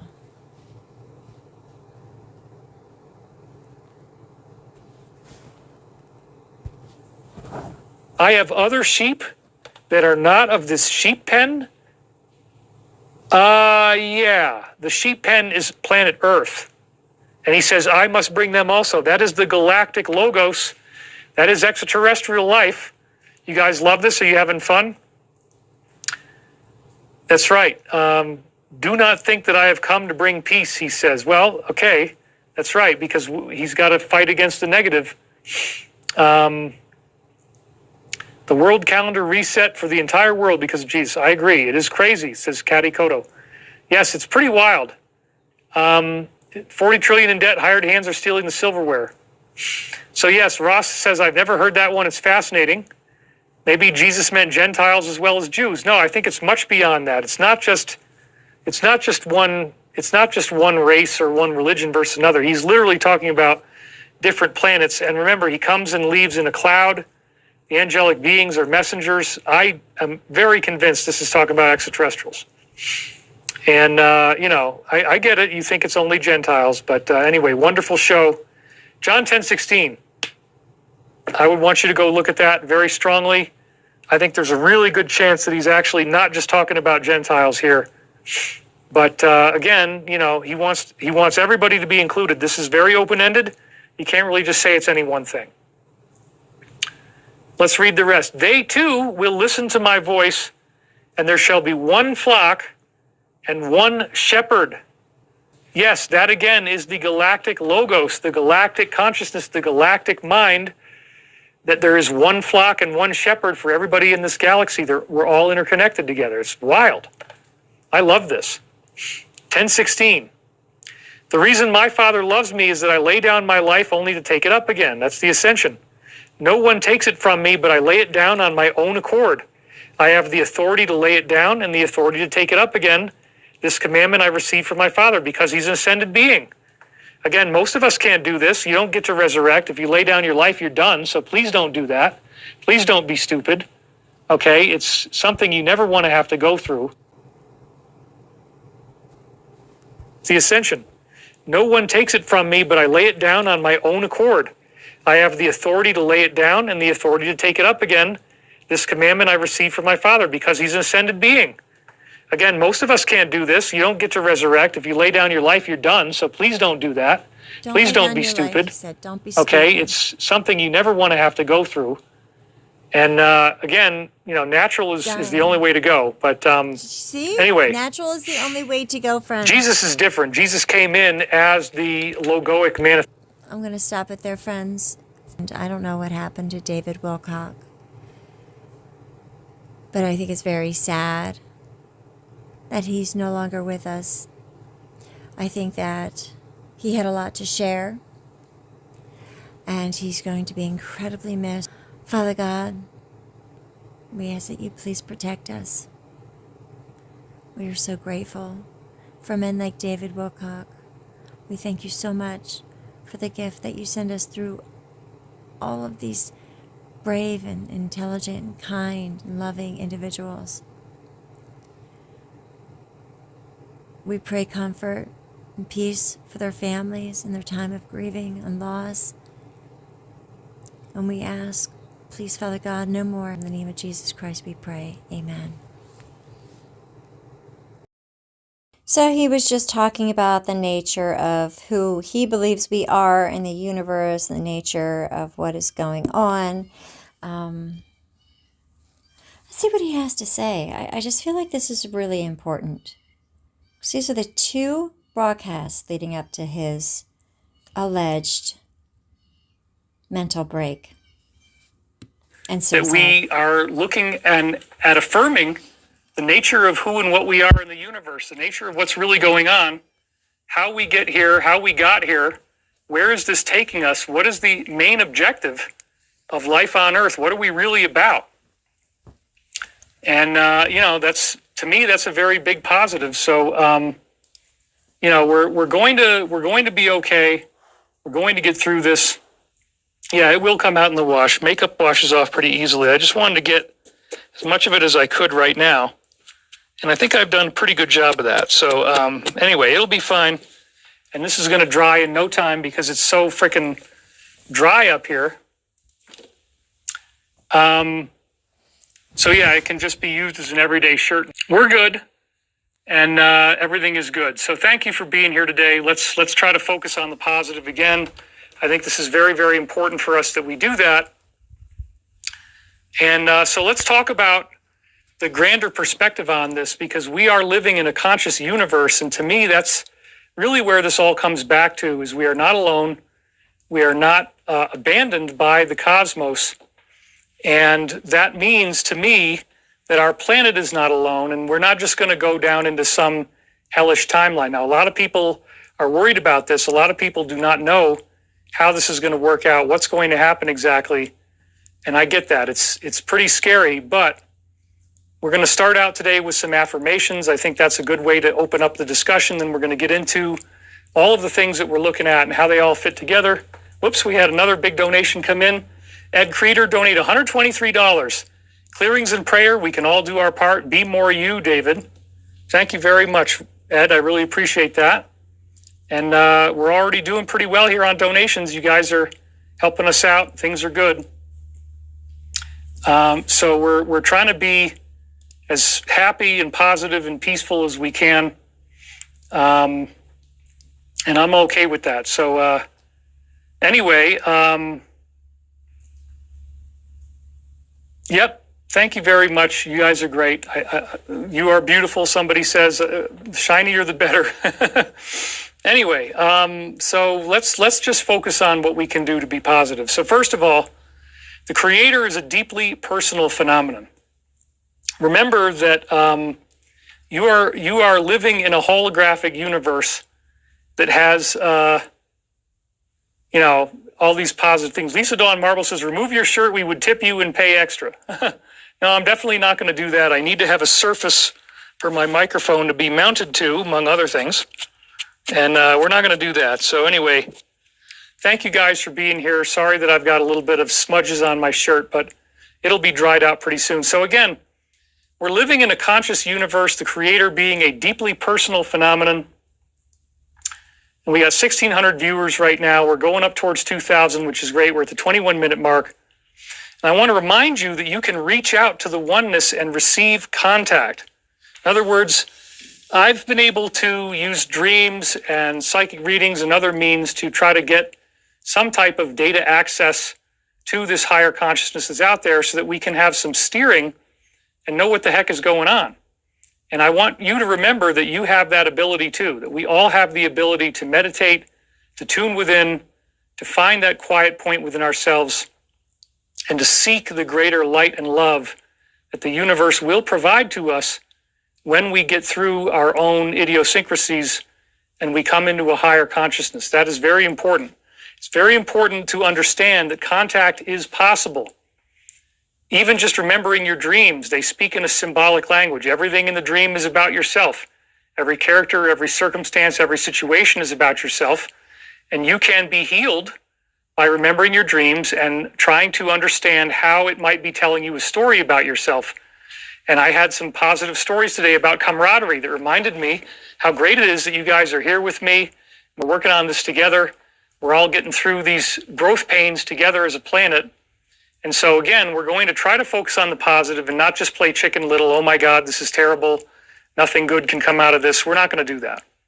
So I want you to remember that you are not alone. This is one of the big lessons that we keep focusing on the show here. We also had another donation. This was JSW 432, $100, making it red there. And,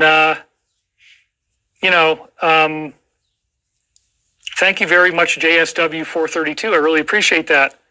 I guess the automated system does not like you telling me to take off my shirt. It thinks that it's a harassment thing. So if you do that, it's going to block you automatically. That's what I'm seeing here.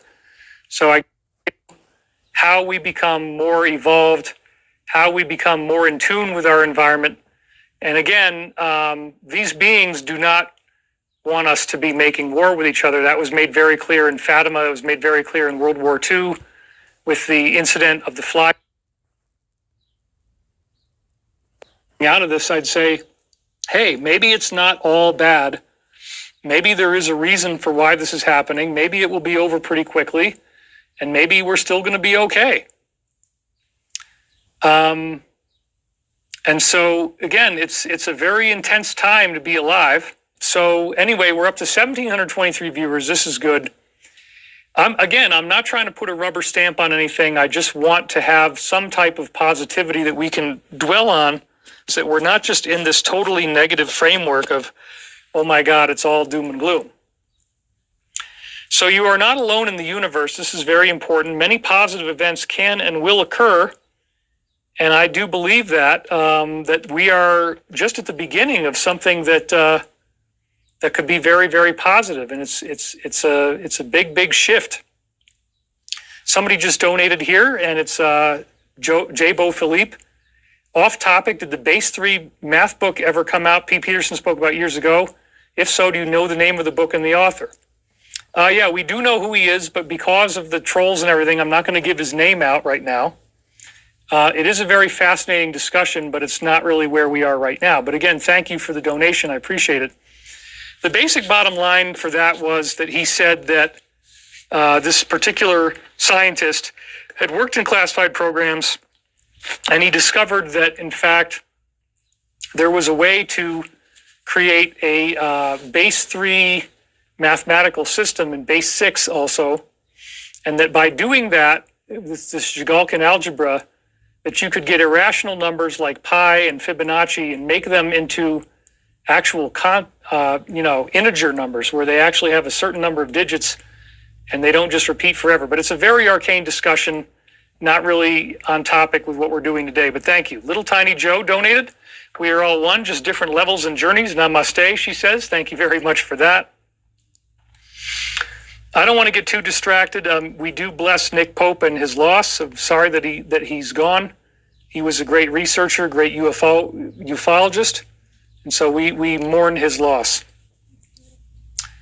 Anyway, it's all going in the right direction. I do believe many positive events can and will occur, and you are surrounded by great friends. That's one of our main contentions here, is that the positive side actually does come about through being able to recognize that we're not alone in the universe and that there are beings here that are guiding and protecting us and watching over us. And that's very, very real. So learning that we're not alone is a big, big step in getting us through how we become more evolved, how we become more in tune with our environment.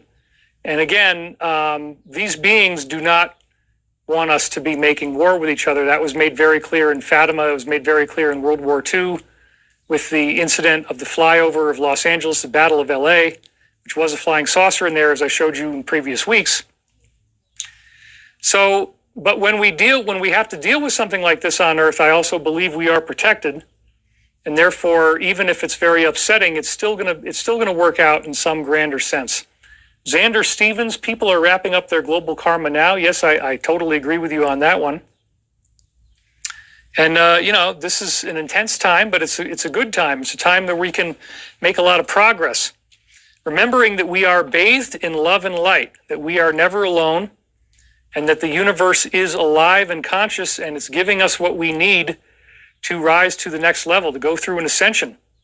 We are surrounded by loving energy, and we can become integrated with that energy by living in our truth and being in our own radiance and being in our own peace. And finding how we get through that is a very, very important step. So I want you to remember that. Never lose track of how much you are bathed in love and light. Also, I would ask that you live in the knowingness of infinite mind.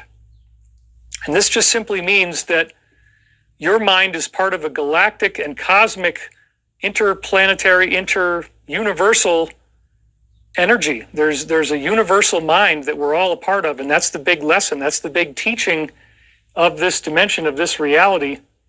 And it's very fascinating. So Hi, David Wilcock, somebody says. Thank you for coming on live. You are appreciated. Thank you very much for that.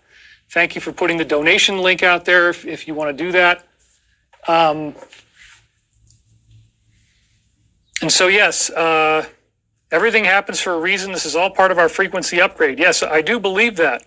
What about the whistleblowers and scientists who are missing? We're going to talk about them a little bit as well. So you guys have lots of questions, lots of ways you want to go, but let's just focus on what we're doing here. Living in the knowingness of infinite mind is very important for everybody. Knowing that you are not alone and awakening to your divine potential. Recognizing that you are a creature of this infinite universe, that you are a perfect hologram. We've talked about the photonic influence. We've talked about how photons carry consciousness. They carry biological information. And so we're all going through an evolutionary leap here. And that's really what the big part of the process is for me, in understanding the big picture, and understanding the game, who we are, what's going on, why is this all happening to us right now? Man, it is very exciting. It's a very intense time to be alive. So again, you can be made whole and pure within yourself. And it starts just in the moment. It starts with inner silence, peaceful meditation, going within, being quiet, being a good steward of your own energy and your resources. This is really how we get where we need to go. And Audio says, get enlightened. It's not that hard. Stop living in hope and angst. What's new? When will disclosure be? Soon. Yeah, we got some disclosure news coming up here. That's one of the things we're talking about. The divine plan is the ultimate truth. So we do have an ultimate truth that we're all moving through right now. There is a plan for the world, for our planet. And I believe that there is a lot of very interesting things happening in that front, disclosure being one of them. So yes, I'm going to show you in the upcoming minutes here some of the news about this week's disclosure, how this is all happening. And it's really glorious. But again, our divine plan is the ultimate truth. That's very important. All roads do lead back to the one. Don't forget that either. There is only one universal identity, and that is the one infinite creator. So as I've said before, we are all being steered and guided by an intelligence, and that's so important when we're going, what we're going to talk about, we need to keep that in mind, that we're not alone. The intelligence is guiding us. We're not going to just be laid to waste here. The planet is going to be preserved. And, individuals may come and go, but the planet itself, I think, is going to be fine. We're very well protected. We have allies. And remember what these higher beings have done. It's part of the big disclosure news, really, is how these various extraterrestrial beings have prevented nuclear war. They've prevented exchanges of horrible things happening that would bring us about. Even recently, we looked at the idea that where these B-2s were taking off, that there were these drone sightings over there. So look, these higher forces are not going to let us get into too much trouble. Some trouble could happen. I get that. But, Beverly Adams says, I'm late, but I'm here. Love you all. Thank you for being here, Beverly. Anyway, we're at a good time to be alive, good time to be here. And we're 32 minutes in. We've now got 1,800 viewers watching, a little bit below where we've been previous weeks. But again, I'm popping this on you in the last minute. And you guys still show up for me, so I really appreciate that. So without our higher consciousness, we would be lost. And we want to remember that. We want to remember that there is only one universal identity that we all share. And that our lives are calls to mystical greatness. We are not meant to just spin our wheels in the mud and not know where we're going or what's going on. We are being called to a much higher plane of existence where everybody on Earth apparently goes through some type of transformation. And this comes a lot of times through difficulty and pain, and deep inner seeking, deep inner solitude can get you there, but it's also through initiation. There are difficult events happening on the Earth. We get thrown into them. We have to figure out what we're doing. How do we want to live our lives? What is the objective of what we want to get out of life? And that is powerful stuff. It doesn't come easily. We have a lot of challenges that come our way, and we got to just be resolute in our dedication. This is who we are. We're here for a purpose. We're here for a higher calling, and we're going to make that higher calling manifest on Earth as it is in heaven. As it is in heaven. Love always wins out over great darkness. That's another beautiful one. Remembering that love is the essence of the universe. And right now there are all these attacks against you, trying to keep you from having a loving state of mind, from a loving consciousness. And so I want you to be able to step back from that. I want you to be able to recognize that love is the essence of the universe. And I want you to focus on that every day. Focus on loving yourself, focus on gratitude, focus on joy and peace, however you can.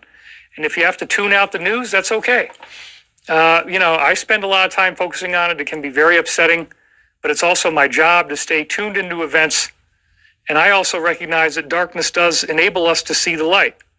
By examining these things fearlessly, by looking at what's going on, we come to a greater unified whole. And there's some great disclosure stuff going on. In fact, this coming week, we might be getting a big announcement. The disclosure might be about to happen as of April 14th if Representative Anna Paulina Luna's deadline is right. So that's very, very exciting. And anyway, I just got a couple more of these and then we'll get into the end of the news. But positive consciousness leads to enlightenment. That's one of the things that all these great ageless wisdom teachings tell us, is that when you focus on the positive, when you focus on being loving, this creates enlightenment. This creates this state where you break through the hologram. You see reality for what it really is. You are awakened to a greater truth that is above and beyond all of us. And yeah, we're integrated with it to some degree. We're a part of it, but it's not defined by us. It's defined by something much greater than we are. And we're just living out our lives here on Earth without knowing all of the secrets at all. Where confusion is inherent in third density. And we got to recognize that the Creator might be a lot bigger than we think. There could be a lot more going on to all this than just what we've been told. And therefore, we have to be resolute in our dedication that we're going to focus on looking at what we don't know. And that's also on a planetary level as well as a galactic and universal level. We don't really know what this is about. We don't really know why they're doing this. And again, I don't want to rubber stamp it, but there could be much greater initiatives in play. I don't think we would have gone into this thing haphazardly. I think there is a reason behind all of it. And that's at least what makes me comfortable to believe that. So your imperfections make you a unique individual. This is another really important thing. We have a lot of imperfections in the world right now. There's a lot of things going on that seem very dire and very sad and scary. But this is what gives us our own unique hologram in space and time right now. Why are we in this? What is going on? How are we going to get through this? These are the big questions that I want you to be asking. And so in your own life, when you have imperfections, those are what actually make you a unique individual and bring you beyond your own limitations. So embrace those and embrace your character as it is. You don't have to be stuck in that. You can move beyond your limitations, move beyond your imperfections, and see the glory and the beauty that you actually do possess. And that's such a wonderful thing when we can do that as a race, as a species, do that together as a human race. So this is another one I thought of that I'd share with you today. You came from what is, not what isn't. And that's kind of a koan, like a paradoxical statement. But what does this mean? This means that the universe was created. Something had to have created it. And therefore, you didn't come from nothing. You came from something. And that something, all great teachings continue to assure us that that something is a loving, infinite mind. And so you came from what is, not what isn't. You came from this loving consciousness, and we are going to be preserved no matter what happens to us. Everything works out for the good in the end. And you will return to what always is and has been. There is no loss in the universe. There is no death. So therefore, you don't need to fear death, because it's something that just transitions us into another realm of existence. There is no loss. And they try to play on that, don't they? I mean, the negative forces try so hard to play on, the fear, the negativity. Oh, good. We're almost up to 2,000 viewers now. That makes me feel great. Thank you guys for showing up. And I guess it's all fine and good that we're doing that. Jay Bo says you should do a science teaching on how everything works better using base 3 math. Well, I'll talk a little bit about it since you requested it. I mean, the basic idea is that when you use base 3 and you start doing various, constants like pi and Fibonacci and other things, they become integers. They no longer have endlessly repeating decimal points on them, like pi is 3.14159, Well, this really gets back to the Penrose tiling, the geometry, this idea, like what we've said before, the Star of David, and how there's always 3 points that come together as an intersection. The universe itself is made of geometry, and therefore, when you understand the geometric nature of the universe, the best counting system you could have is a system based on 3, because it integrates better with the geometry, and it turns out that these natural constants actually integrate better with the geometry as well. So that's just how it works. I mean, that's just the nature of the cosmos. Patty Sklodowski says, I'm grateful you're guiding us through affirmations and prayers, calming anxiety and fear. You're a very special, loving person doing this every week. Love and light to all. And yet we've got 2,000 people now, so I feel good about that. We're over the 2,000 mark. At the 40-minute mark, that is awesome.